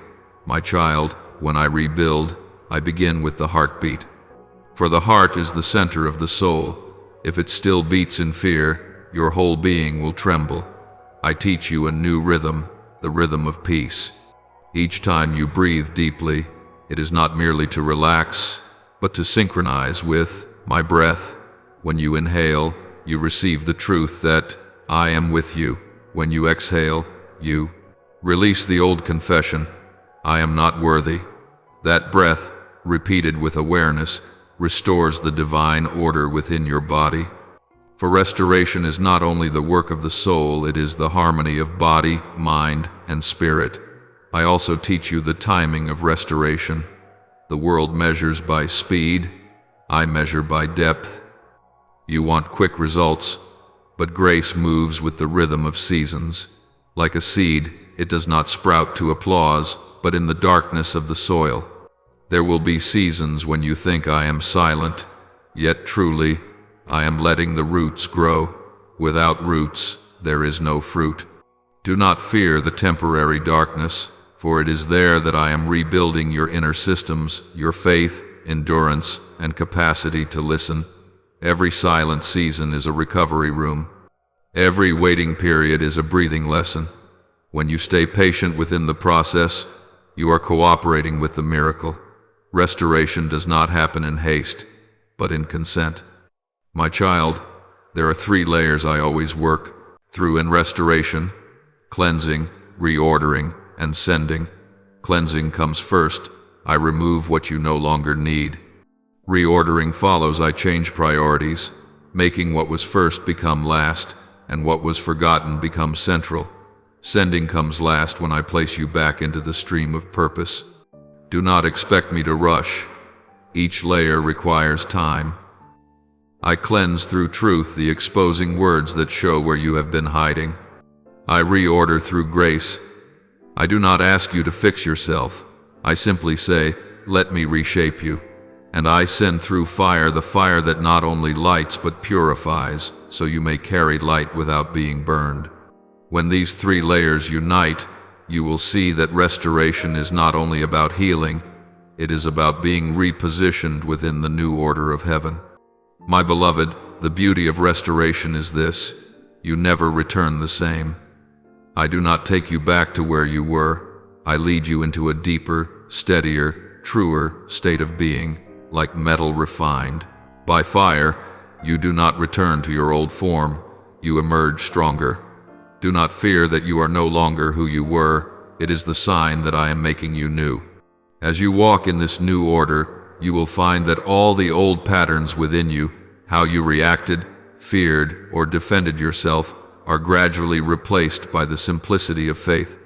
Restoration does not complicate, it simplifies. You need not understand everything, only trust that everything I do has its order. Grace has a structure, and it is working within you, even when you cannot see it. I know there are moments when you sigh, I thought recovery would be easier. But, my child, restoration is never easy. It is real. What is easy is often shallow, but what is real runs deep and endures. When I restore, I do not patch, I recreate. A patch only beautifies for a while, but recreation lasts forever. When I recreate, I make you new from the root, and that takes time, cooperation, and trust. I cannot force you to heal quickly, but I can assure you that every wound has a purpose. No pain is meaningless when placed in my hands. So, my child, do not be impatient for it to be done. Learn to live within the process. Let each day become a new layer of healing, one small step, one gentle shift, one deepening trust. Each morning, simply say, today, I will let you continue your work. That is enough. I do not need you to be perfect. I only need you to allow me to keep working. When you live this way, you will discover something wondrous. Restoration is not a destination, but an ever-unfolding relationship.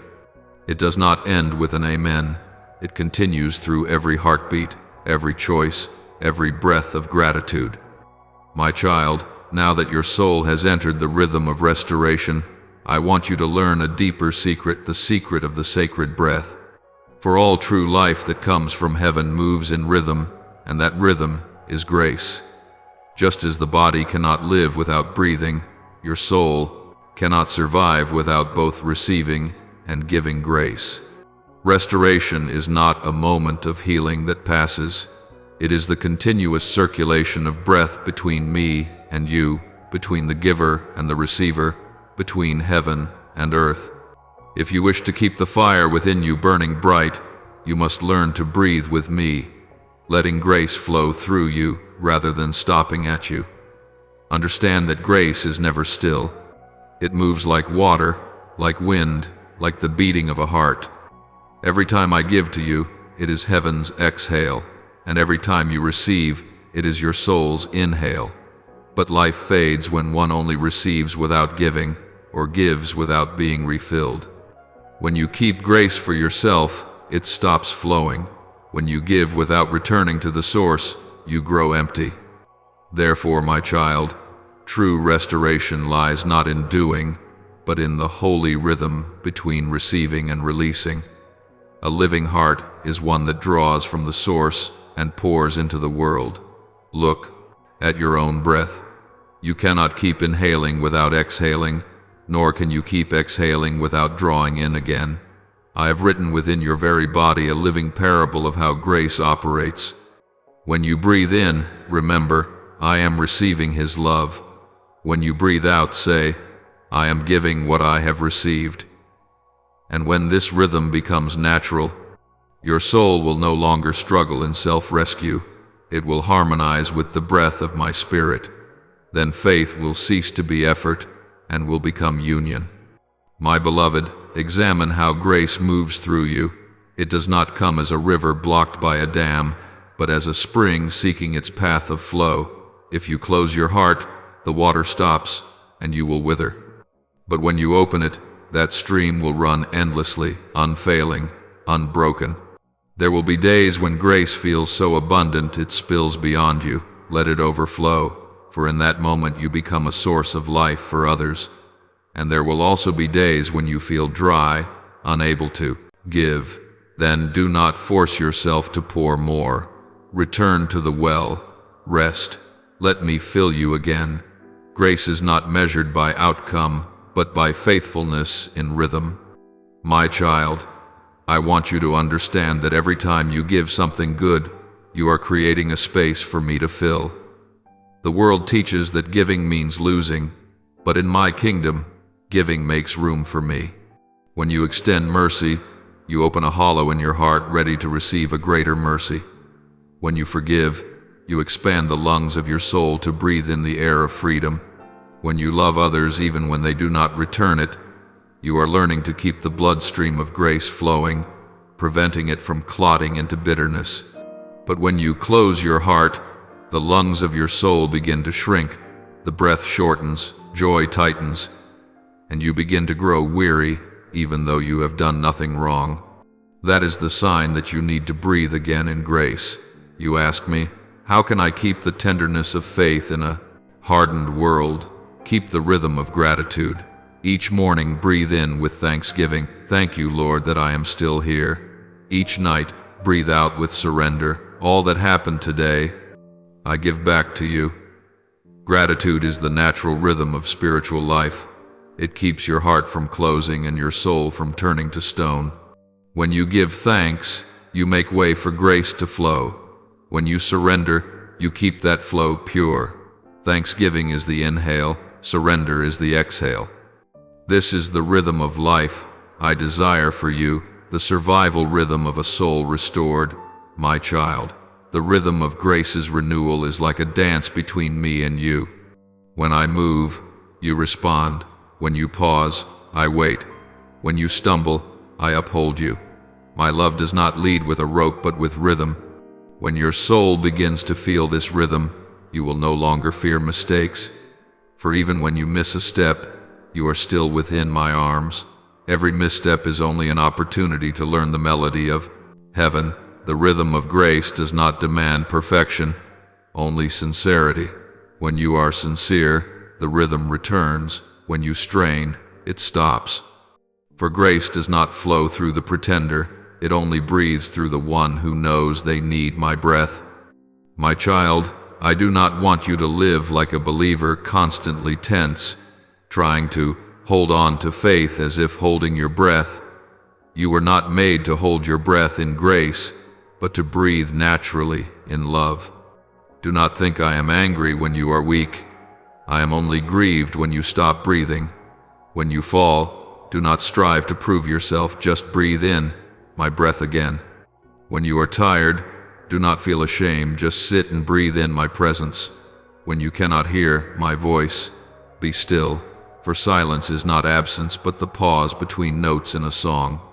I am in both the breath and the pause, in both the quick and the slow, in both day and night. You only need to remain within the rhythm, and, my child, when you learn this rhythm of breath, you will no longer fear losing the fire, for the flame of grace does not need you to hold it, it only needs you to breathe with it. Each time you love, the fire burns. Each time you forgive, it shines. Each time you give thanks, it warms. And each time you release, it spreads. That is the cycle of rebirth. Receive, live, give, rest, and receive again. The world calls it a process. I call it life. Remember this, O soul restored.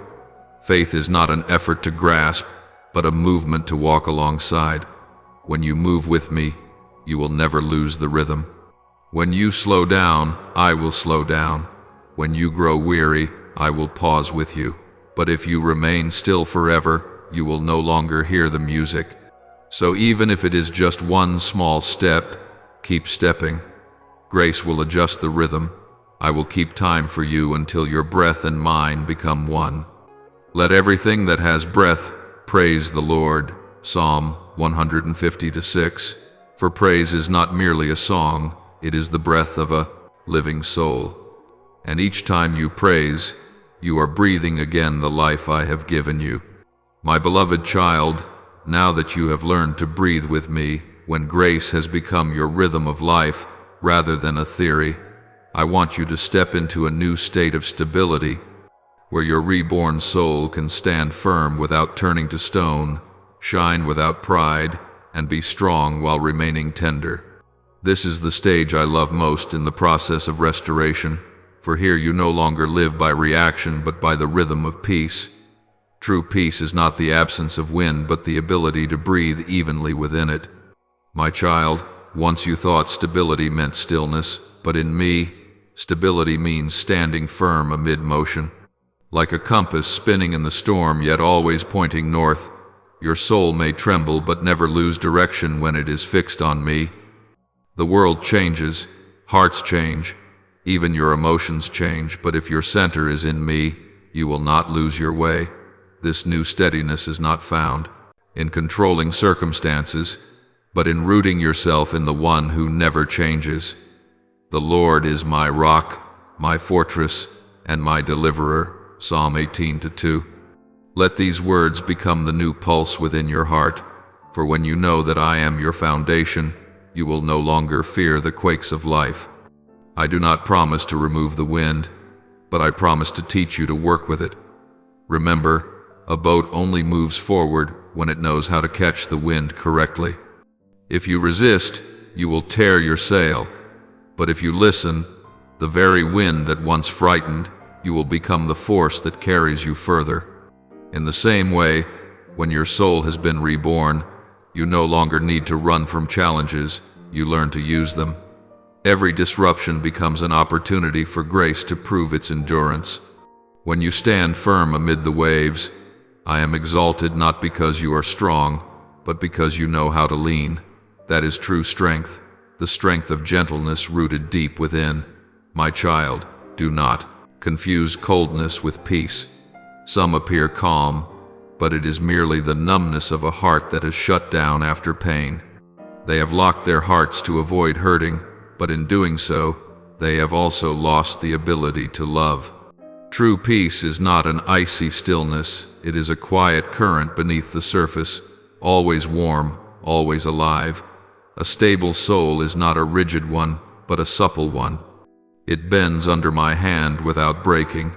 It can weep without despair, rejoice without indulgence, believe without seeing, and rest without apathy.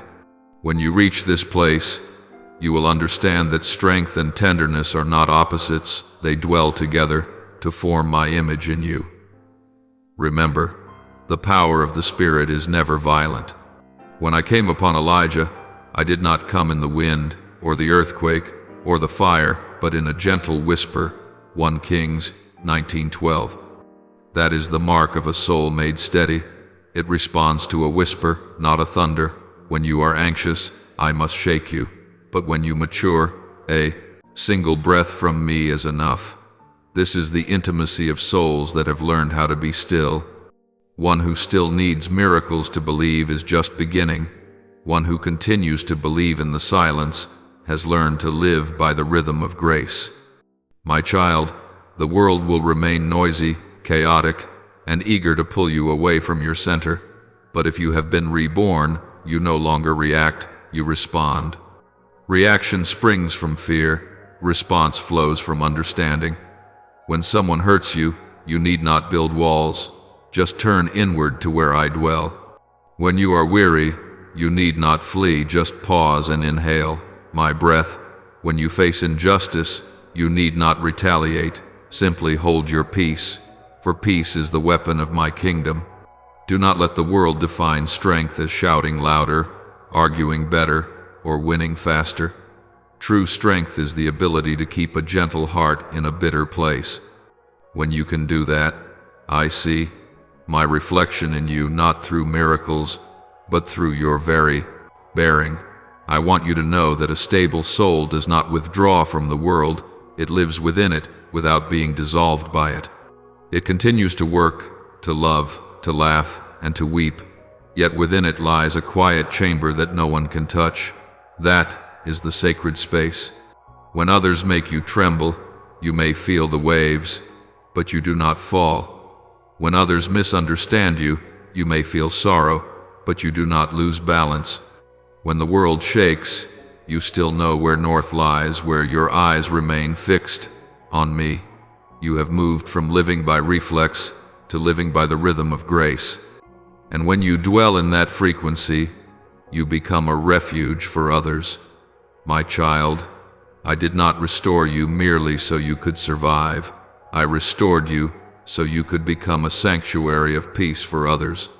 When people draw near to you and feel at rest, it is because your soul has blended with my spirit. They may not hear a sermon, yet they sense the atmosphere of heaven in your demeanor. You are the cool breeze. On a sweltering day, the gentle stream running through dry soil. I taught you how to breathe so you could teach others how to breathe. I taught you how to be still so you could help others be still. For true restoration does not stop at you, it spreads outward. You will discover that a soul made steady is a soul that moves slowly but deeply. It no longer needs to prove itself, nor fears losing its place, nor competes, for it knows its position is already secured in me. You need not grasp for recognition. The grace within you testifies for itself. When you can hear me amid the noise, you have already triumphed. When you can endure silence without panic, you have matured. When you can be gentle without being weak, and courageous without being proud, that is the equilibrium of heaven. My child, here is the final truth I want you to engrave upon your heart. Peace is not a reward, but a foundation. It does not come after you have survived the storm. It is what carries you through it. When you abide in peace, you can listen, discern, and act in light. When peace is lost, all else becomes dim. Therefore, guard your peace as you guard your breath. Do not let the world steal it through words or news, through fear or comparison. Keep your peace, for that is where I dwell, the territory the enemy cannot enter. And when you live in this steadiness, you will realize one thing: I never left. Every upheaval was but a lesson teaching you how to stand firmer, not evidence of abandonment. You will see that I have not taught you to avoid the wind, but to soar within it. And when you soar, you will understand. Wings are not born by chance. They are formed in every moment you choose to trust me amid the storm. My beloved, now that your soul has found its stability, I desire to lead you into a new stage where I return to you the voice and calling you once lost in the years of doubt and shame. Restoration is not complete when you merely rise again. It is only complete when you walk and speak again. For in my original design, you were never created for silence. You were created to emit the sound of light. From the beginning of creation, I gave each soul a distinct tone, a testimony, a unique reflection of my life. But when sin, pain, or fear covered that tone, it faded. You began to speak in the world's voice, or not at all, swallowed by hesitation. Now I come to open your mouth, as I once did for the mute in the gospel, so that your sacred voice may sound again not merely through words, but through presence. Remember this: when Adam sinned, the first thing he lost was not his position but his voice. He hid, and when I asked, "Where are you?" he no longer dared to answer. Shame was the first chain that bound the sound of the soul. It made you believe silence is safer, that hiding hurts less. But my child, I did not create you to hide. I created you to speak, to become an instrument of life. The spiritual voice is not merely preaching, it is the breathing of a soul that knows it is loved. When you fall silent out of fear, you block the flow of grace through you. And the world, drowning in the clamor of chaos, needs to hear that restored voice, the voice of one who was once broken and has learned tenderness, the voice of one who was once ashamed and has learned love. My child, shame is the most subtle weapon of the enemy. It does not need to shout, it only needs to whisper, "You are no longer worthy to be used." And when the soul believes that voice, it crawls back into the shadows and locks itself in silence. But listen to me, my child. I have never regretted choosing you. Your sin has never made me change my mind. On the contrary, it has drawn me closer. For I know that beneath those ashes, a voice still waits to be called again. When I call, I do not merely call you out of error. I call you back into your mission. The mission is not canceled, only delayed by fear. And now I want you to know, grace does not merely forgive, it restores the right to speak in my name. My child, a restored voice is never the same as before. It no longer rings loud with pride, but resonates deep because it has known silence. It no longer speaks to be heard, but speaks to heal. When you speak from a place that has been wounded, forgiven, and loved again, your words will carry the fragrance of grace. Those who hear you will not sense argument, they will feel warmth. So do not wait until you think you are good enough to speak. Speak from the very place where you are still recovering. The truth of a healed wound is what makes you believable. I do not need perfect messengers. I need those who have been touched. My child, I remember the days when you were young and your voice was pure and bright. You used to sing, to pray, to speak of me with eyes that sparkled. But then the world began to mock, to reject, and it silenced you. You learned to hold back, afraid that if you spoke, you would be misunderstood. Yet, in your silence, the essence of your soul fell silent too. Now, I am calling you out of that fear. I say to you, speak again. Speak with your true voice, the voice that has walked through darkness and been cleansed by tears. No one else can replace that tone. I do not need replicas. I need the authenticity of your sound. I know you hesitate. You say, but who will listen to me? I have failed, fallen, lost my credibility. My child, look at Job, look at Peter, look at David. The very ones who were brought low were the ones I used to proclaim restoration. Their voices did not rise from pride, but from depths that had been redeemed. You do not have to prove your trustworthiness. Let me prove it through the fruit that follows. When you speak truth, born from the place my hand has touched, your words will carry a power that does not come from skill, but from the authenticity of grace. People will feel it, even when you do not try. For words anointed by grace need no embellishment, they awaken. My child, when I restore your voice, I also return your calling. You once thought calling meant grand assignments or positions cloaked in religion. But calling is not a title. It is the way you reflect me in the smallest acts. When you wipe someone's tears, that is calling. When you stay honest in unseen places, that is calling. When you write, speak, sing, work, love, or forgive, all of it is part of the same song, the song of a soul restored. Remember, calling does not begin when you see the full path ahead. It begins when you say yes, even when you see nothing yet. My child, in this season, I do not only want you to hear me, I want you to speak again with me. Practice praying with the voice of one who knows they are loved. Do not speak as a debtor, speak as one invited. Do not speak as one afraid to err. Speak as a child learning to converse with the Father. When you pray with that simple trust, I will open the gates of heaven. For I am not searching for perfect speeches. I am listening for true voices. And when you speak, all of heaven will listen, for it is the sound of a soul returning to its original frequency. And my child, when your voice is restored, it is not only meant to speak outwardly, but also to command what is within. You will learn to speak to yourself with my words. Once, you listened to the voice of accusation and believed you were useless. Now, you will say, I am one who has been shown mercy. Once, you listened to fear. Now you will say, I will not be afraid. For the Lord is with me. Each of these declarations is not a psychological affirmation, but the operation of power. For life and death are in the power of the tongue. Proverbs 18:21.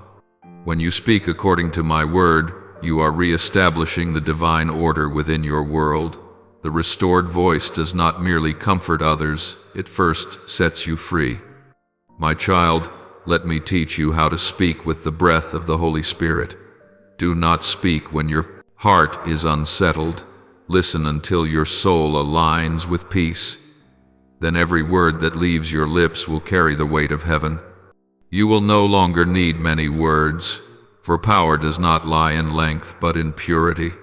A single word spoken from a place that has been touched can transform a soul, open a door, or awaken a deadened heart. That voice, my child, is the proof that you no longer live in shame but in commissioning. I have not only called you back, I am sending you forth. Rise up, my child, and step out. Use the story of your life as my instrument. Let the world see that I can turn the silent into proclaimers, the fearful into guides, and the wounded into messengers. When you speak, I will cause your words to resound in the hearts of those who have been waiting. When you tell of grace, grace itself will spread. When you testify, heaven will join in chorus. Therefore, my child, remember this. Shame silences you, but love makes you speak. Let love win. Let it draw you out of fear and bring you to the place where every word you speak carries the resonance of heaven. When you speak in surrender, you are partnering with the very breath of creation. Grace not only restores your soul, it restores your voice, your mission, and the frequency you were born to release. Speak, my child, and as you speak, the world will know that God still speaks through the souls who once thought they would remain silent forever. My beloved child, now that your voice has been restored, I want you to understand a deeper layer of this mystery, the acoustics of heaven. For in the spiritual realm, words are not merely sounds, they are frequencies. Sound may echo and fade, but frequency spreads, touches, and resonates within the souls that share its harmony. When you speak in the Spirit, your words do not drift into the air. They pierce the clouds, reach other hearts, and awaken dormant callings within them. This is why, my child, I have not only returned your voice to you, I have returned to you the creative power of speech. From the very beginning, the universe was formed by a spoken word, "Let there be light," and there was light. Genesis 1 to 3. From that truth, you can understand that every act of true creation begins with a sound that flows from the heart of God. Just as I used words to create, I have placed within you the capacity to co-create with me through your speech. Every time you speak in unity with my spirit, you are participating in the process of creation, not in shaping a new physical world, but in rebuilding order, faith, and hope within other souls. You may not see it immediately, but every word you utter in love and truth generates a vibration, and that vibration travels farther than you can imagine. My child, here is what I want you to remember. Heaven does not measure the strength of a word by its volume, but by its frequency. A small word spoken from a heart united with mine will travel farther than 1,000 empty shouts. When you speak with purity, all of heaven listens. When you pray with faith, the heavens tremble. When you sing, even a single line in the darkness, that resonance becomes light for someone else walking through the night. The world thinks sound is only a physical vibration. But I tell you the truth, sound is the soul in motion. Every voice carries the essence of the speaker, and when you speak from the place of grace, it is grace itself that flows outward with your words. Be careful, my child, with what you release, for words do not merely leave your lips, they leave your soul. When you speak in bitterness, the frequency you emit causes other souls to close, but when you speak in mercy, that frequency opens hearts. You do not need to know how to change anyone. You only need to keep the sound within you pure, and I will do the rest. I will use your words as arrows of light piercing through the thick fog of despair in which others live. They may not know your name, but they will hear the echo within their hearts as an awakening whisper. Someone has just spoken what I had forgotten to believe. That is the resonance of heaven. You have seen it in nature. When one instrument is struck in tune, another of the same pitch will vibrate, even without being touched. So it is when you speak in the frequency of the Holy Spirit, the souls that share that wavelength in this world will begin to tremble. They will not know why tears fall, why their hearts quiver, or why warmth suddenly rises within them, but truly, it is because your voice has reached them. When you speak, I too am speaking through you. When you breathe out love, I breathe faith into them. When you declare life, I revive what was thought dead. This is the acoustics of heaven. It is not the words that move the world, but the union between the word and the spirit. Do you know, my child, why the enemy wants you silent? Because he understands this principle better than you do. He knows that a single anointed word can shatter chains he has spent years forging. A word spoken in faith can break through the atmosphere of the soul, opening doors for light to rush in. That is why he tries to make you doubt the value of your voice, to convince you that you have nothing to say, that your tone is too small to matter. But my child, a small voice in the hands of the Spirit can become a trumpet blast. When I breathe through you, your words become instruments of awakening. Believe this. I do not need you to speak loudly. I need you to speak truthfully. Let your words, my child, be like flowing water, not striking hammers. Speak to awaken, not to impose. When you speak with gentleness, your words can reach places that arguments never can. A word spoken in peace carries the frequency of healing. It causes hearts once closed by pain to begin opening again. The world is already too noisy. What people need is not more sound, but the vibration of sincerity. When you utter what I have placed within your heart, even to one person, even if no one applauds, heaven still resounds with songs of joy, for every true word opens another pathway for light to enter this world. My child, I created language not merely to convey ideas but to transfer power. Even when you do not fully understand its meaning, if you speak in faith, your words still take effect in the unseen realm. Remember this. Faith is the highest frequency of heaven, and when your words are released at that frequency, they activate life in places that seem hopeless. You cannot see it, but I can. There are those who, after hearing one sentence from you, quietly return to prayer. There are others who, after reading your words, weep, and through those tears, they begin to believe again. That is the miracle of frequency. It cannot be measured by reaction, only recognized by transformation. And my child, do not use your voice only for great works. Use it for the smallest of moments. A gentle word spoken in anger is the music of heaven, echoing through a battlefield. A sincere "thank you," whispered amid the haste of life, is a melody of healing to a weary soul. A quiet prayer for another when no one knows is the song I hear most clearly. For in the acoustics of heaven, there is no such thing as a small sound. Every word spoken in love creates a wave, and that wave does not fade, it travels on, striking the walls of other souls, creating echoes upon echoes, until light prevails. Learn to listen as I listen. When I hear your prayers, I do not hear with my ears, I hear with my heart. I perceive the vibration, the truthfulness, the warmth. So too, when you speak to others, listen also to what is not being said. Listen to the fear, the longing, the silence. When you listen as I do, you will speak as I speak. And when you speak as I speak, your words will become a bridge between heaven and earth. My child, know that your restored voice is part of heaven's grand symphony. I am weaving a song from many voices, each soul a frequency, a roll, a timbre. Some voices are high like trumpets, some deep like cellos, some soft like flutes, some strong like drums, but all move in harmony under the rhythm of my spirit. When you speak your part rightly, you do not sound only for yourself, you hold the tempo for the whole composition. Therefore, do not fall silent, do not compare, do not doubt your tone. Speak, my child, for each time you do, heaven hears more completely.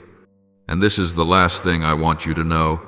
When you speak in the Spirit, your words do not dissolve into the wind, they are recorded in sacred space. They become eternal resonance, a divine notation in the stream of redemption's history. One day, when you think you have forgotten, I will show you how every word spoken in faith helped to build a soul, a generation, a season of revival. No word uttered in me is ever wasted. Every one is gathered, amplified, and used for heaven's purpose. My beloved child, now that your soul has been restored, your voice rekindled, and your calling awakened, I need you to understand this. You are not called to dwell in peaceful dreams, but to step into an unseen arena. For every awakened soul soon realizes that as new light rises, the shadows begin to move. The enemy does not strike when you are lost, he strikes when you begin to find the way. He does not fear the dead soul, he fears the one newly alive. And so he will come not with storms, but with gentle winds, not with whips, but with sweet words, not with roars, but with a soothing weariness that makes your fire wane before you even notice. My child, the subtlest temptation does not arrive as sin, but as reason. The enemy will not urge you to deny me. He will whisper, "Take a little break from prayer, no one will mind." He will not provoke you to hatred. He will pour into you the thought, "It's fine not to forgive, as long as you don't touch the wound." He will not tell you to leave. He will make you stay still, too long in comfort. Therefore, my child, beware of what seems harmless, for it is the harmless things that feed the veins of apathy. No sin begins with a roar, they begin with small compromises in the mind. When you hear the whisper that says, "You don't have to be strong all the time," I agree, you don't need to be strong in your own strength. But discern this. My word brings rest, while its word brings paralysis. Resting in me restores you. Paralysis in it halts your movement. Both may appear still, but one is peace, and the other is decay. The enemy will quote my language but reverse its purpose. It will speak in the tone of Scripture yet carry the opposite spirit of the Holy One. It will say, "Love yourself, but forget that true love does not lull to sleep. It refines, It will say, "Follow your heart," but when the heart is unhealed, it easily becomes a temple of pride. My child, listen carefully, for every voice has a source. Not everything that sounds right comes from me. I taught you in Genesis that the serpent did not come with threats but with conversation. It questioned Eve, not to frighten her but to sow doubt. So it is today. The enemy does not always want you to sin. It only needs you to doubt grace. When you doubt me, you step away from the fire's source and your lamp begins to dim. Therefore, what you need is not merely to avoid what is wrong, but to discern what is almost right. The temptation of the last days will not arrive in the shape of evil, but as an imitation of good that lacks the Spirit. It will be religion without love, kindness without truth, stillness without presence, and positive faith without the cross. My child, to stand firm in the invisible arena, you need 3 weapons: the Word, discipline, and spiritual allies. The first is the Word. Nothing pierces the darkness like my Word, for the Word itself is light. When I faced Satan in the wilderness, I did not argue. I replied with the word, "It is written," Matthew 4:4. Do the same. Do not debate with temptation. Declare the truth. When it whispers, "You are abandoned," respond, "It is written." I will never leave you nor forsake you. When it says, "You are worthless," respond, "It is written, I am fearfully and wonderfully made." Each time you use the word, you raise a fence of light around your soul. Do not merely memorize it, breathe it in, for every verse of Scripture is my breath circulating through you. The second is the discipline of body, mind, and spirit. The enemy cannot take away grace, but it can distract you until you cannot use it. It cannot extinguish the Spirit, but it can make you too busy to listen. Therefore, you must learn to guard yourself as one who tends a lamp. The body needs a proper rhythm of rest.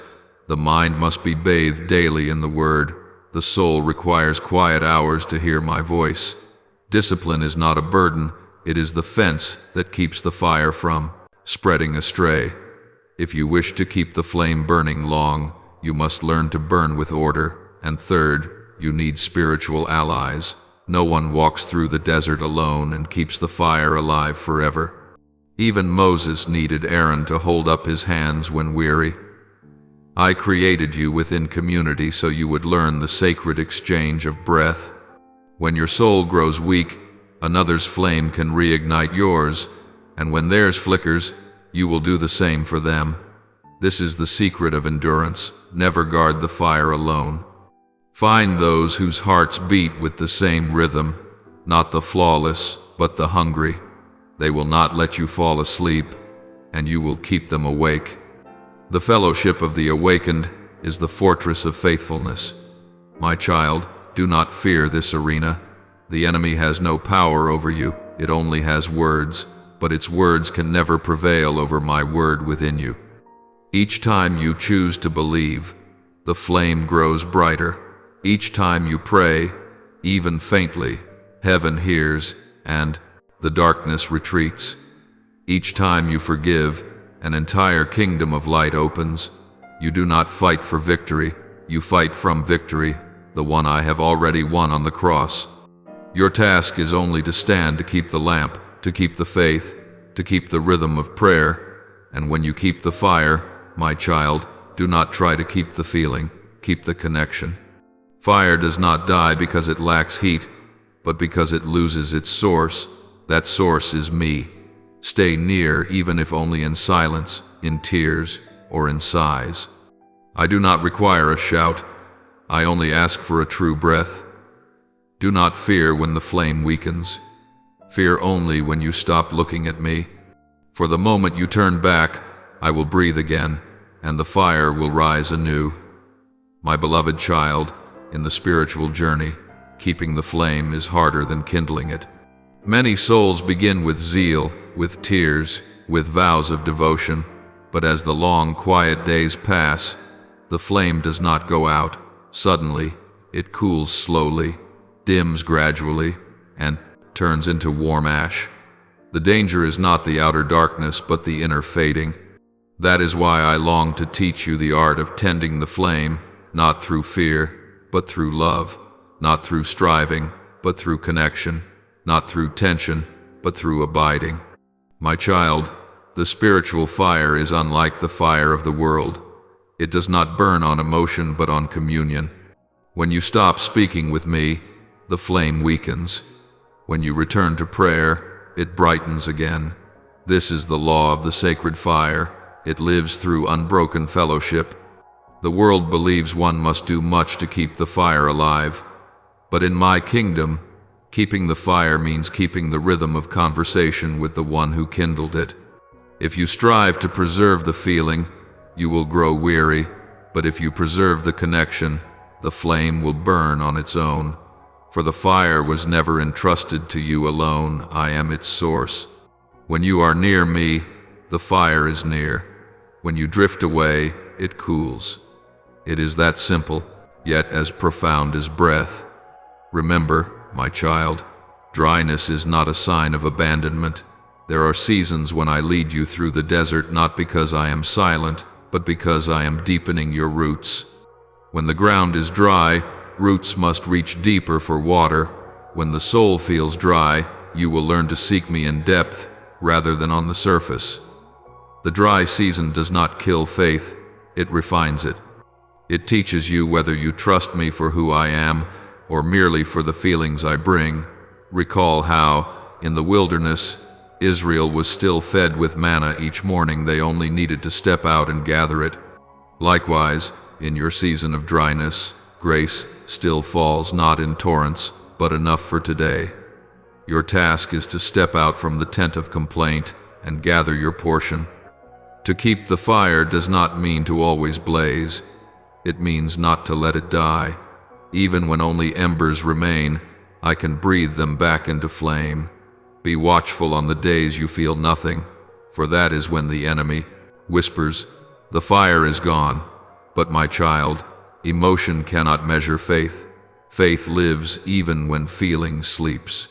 When you pray in dryness, you are offering me the purest sacrifice, the faithfulness that expects no reward. When you sing, though your heart feels empty, that sound rises in heaven like pure gold untainted. And I, who search the heart, remember every word of those songs. My child, learn to tend the fire with the discipline of love. Do not mistake discipline for punishment. See it as the rhythm of sustaining. The lamp keeper in the temple was not great, but he was consistent. Each morning he added oil, each evening he trimmed the wick. Nothing spectacular, yet it was that quiet constancy which kept my lamp from going out through generations. So it is with you. Nourish the flame through small habits. Read my word each morning.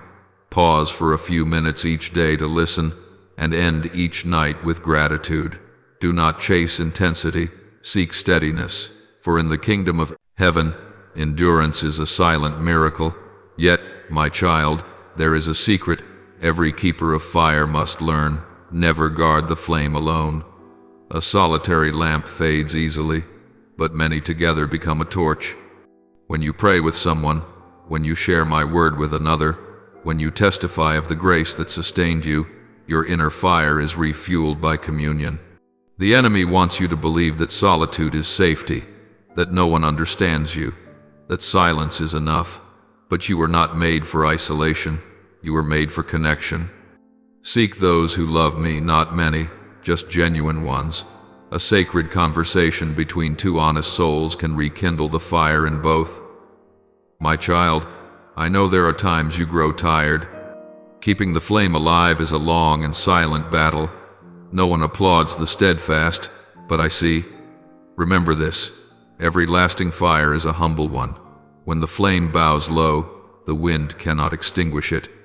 When the soul walks in humility, trials cannot overwhelm it. Do not strive to make the fire leap high, let it burn deep. A low, steady flame is worth more than 100 sparks that flare and die. And if you can keep gratitude alive in the days when you see no result, that flame will become a guiding light for others. You must understand that keeping the fire is not about striving to sustain inspiration, but about nurturing awareness of my presence. When you live with the consciousness that I am here, you no longer need to struggle to keep, for it is I who keep you. When you walk in peace, speak with gentleness, and respond with kindness, these are the signs that the flame is alive. The fire is not always blazing. Sometimes it is just a soft glow in the corner of your eyes, a sudden act of mercy, the patience you show in a moment of anger, or a quiet prayer whispered for someone else. This is how I measure the flame, not by its brightness, but by its depth of love. My child, do not fear the dry seasons. Learn to turn them into seasons of refining. When I allow the wind to blow strong, it is so the fire within you may learn to bend, not die. When I am silent, it is so you may know the worth of my word. When I delay, it is so you may learn companionship. When I hide, it is so you may discover that I have never left. Every dry season has its purpose, to train you to become a true keeper of the flame. Those who keep the fire are not afraid of ashes. They understand that ashes are simply the memory of a burn. They know that whenever the fire weakens, all it needs is oil, the oil of prayer, of gratitude, of love. Add oil each day, my child, and the flame will live. When you live in that rhythm, weariness will no longer bring despair, for you do not fight for the fire by strength, but by connection. When you are weak, lean on my breath. When you are discouraged, remember the days I saved you. When you lose motivation, serve someone, for when you light others, you yourself are warmed. That is the art of tending the flame, to love in every season, to pray in every condition, and to live in the awareness that I am always near. My child, enter each day like a lamp keeper in the temple. Do not ask, how long will the fire last? Ask instead, have I added oil today? And when you add oil through faith, gratitude, and surrender, you will see, no matter how long the night, light will always prevail. For the fire within you is not your own. It is mine, the flame that never goes out. Now, my child, offer this prayer to me. Merciful Father, I kneel in this stillness, aware that the fire once burning bright within me is now but a faint ember. I have spoken of you, preached about you, served you, yet I know I have allowed my spirit to grow cold. Forgive me, Lord, for replacing true communion with empty forms, for letting habit become a prison for my soul. I forgot that you do not seek eloquence of speech, but a heart that trembles before your presence. Breathe new life into these old ashes, reignite the flame that once made me weep in awe and sing with joy. I do not wish merely to testify of grace, I long to live again in its fire. Break through the crust of familiarity, touch the deepest part of my soul where my longing for you still lives. Do not let me exist as one who once knew light but now settles for shadows. Let holy reverence rise within me again, so that I may not only speak of you but speak with you as a friend, as a child returning into the arms of the Father. Lord, today I hear your voice again saying, if you hear my voice, do not harden your heart.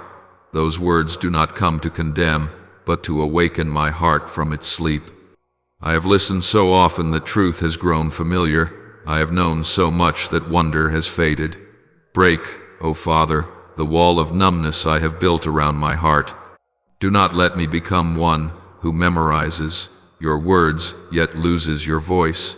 Make me tremble again when I hear of the cross. Make me weep when I realize that infinite love was crucified for me. Father, I do not want my soul to be paralyzed before your glory. Stir me awake whether through silence or thunder, so long as my heart beats again in rhythm with heaven. Teach me to listen, not to gain more knowledge, but to be transformed. O God, I confess that many times I have come to you only through ritual, not through my heart. I have sung, prayed, and served, yet inside I have been hollow. forgive me for turning the sacred into something ordinary.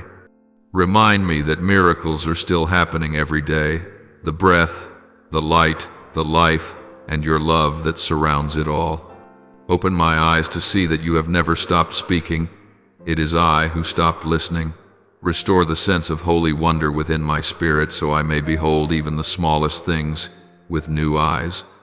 Do not let me live in the realm of knowing you without ever meeting you. Turn each day into a place where I see grace anew, where gratitude replaces dullness, and where tears of repentance become seeds for a new awakening. Father, I feel you speaking again the same word, the same theme I thought had passed. I once believed repetition was a sign of failure, but now I understand. It is proof that you have not given up on me. Every repeated word is a heartbeat of heaven, a way you affirm, your purpose still stands.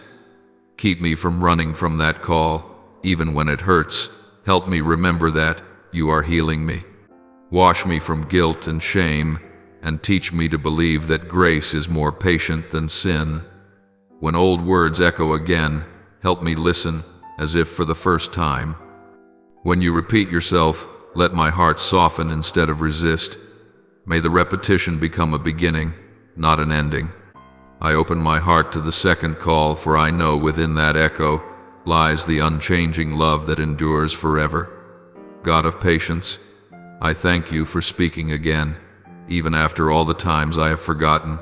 Thank you for choosing not silence, but another call. Help me see that the conviction of the Holy Spirit is not condemnation, but the sign of a love trying to rescue me. Teach me to recognize kindness even in correction, so that instead of shame, I may bow in humility and return. Let me learn to receive every gentle touch from you as a blessing, not a rebuke. When I feel stirred, let me know it means my heart is still alive. Do not let me grow callous to your tender reminders. Even if you must break the crust of indifference, do it so long as I can feel the heartbeat of heaven once more. Father, there are days when heaven seems silent, when your words cease and my soul grows weary. But today I understand that silence does not mean absence. In the stillness, you are working, like a physician tending carefully to a deep wound. Help me not to fear the quiet, but to trust that grace is still moving in secret. Make me sensitive to the smallest signals, a soft breeze, an old verse, a subtle stirring within. Teach me to see that you are drawing nearer, not withdrawing. When I cannot hear you, keep my heart steady and trust. For sometimes you do not speak so that I may learn to seek you, not through noise, but through the heart. Beloved Father, please restore within me the communion that once set my soul ablaze.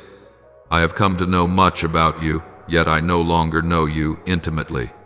I once wept out of holy awe, but now I only speak of you with my mind. Touch the deepest part of me, the place only your Spirit can reach. Sweep away the dust of self-sufficiency and the ashes of routine. Pour into me the longing to converse, to listen, to dwell in your presence. Grant me a tender heart, one that bows low, remains still, and marvels again at grace. Let the bond of communion be mended, that my soul may once more hear the heartbeat of heaven. O Lord my God, I want to relearn the art of listening. I used to demand that you speak loudly, but now I understand that your voice often whispers through the wind. Cleanse the ears of my soul from the noise of the world. When I open the scriptures, let every word come alive. When I pray, quiet my heart so that I may hear what you desire to say, not merely what I wish to hear. Help me recognize you not through miracles, but through the small rhythms of life, the breath, the light, the single tear. I want to hear you again, Father, not with my ears, but with a heart made tender once more. Father, let me not only hear, but also respond. Transform obedience into the natural reflex of my soul. When you call, may I say yes before I understand. When you require, may I trust before I see the outcome. I know that true surrender is not born of fear, but of love. Let that love possess me, that I may no longer delay. Ignite within me a new flame, the fire of obedience, the joy of being sent. May everything I do reflect your faithfulness.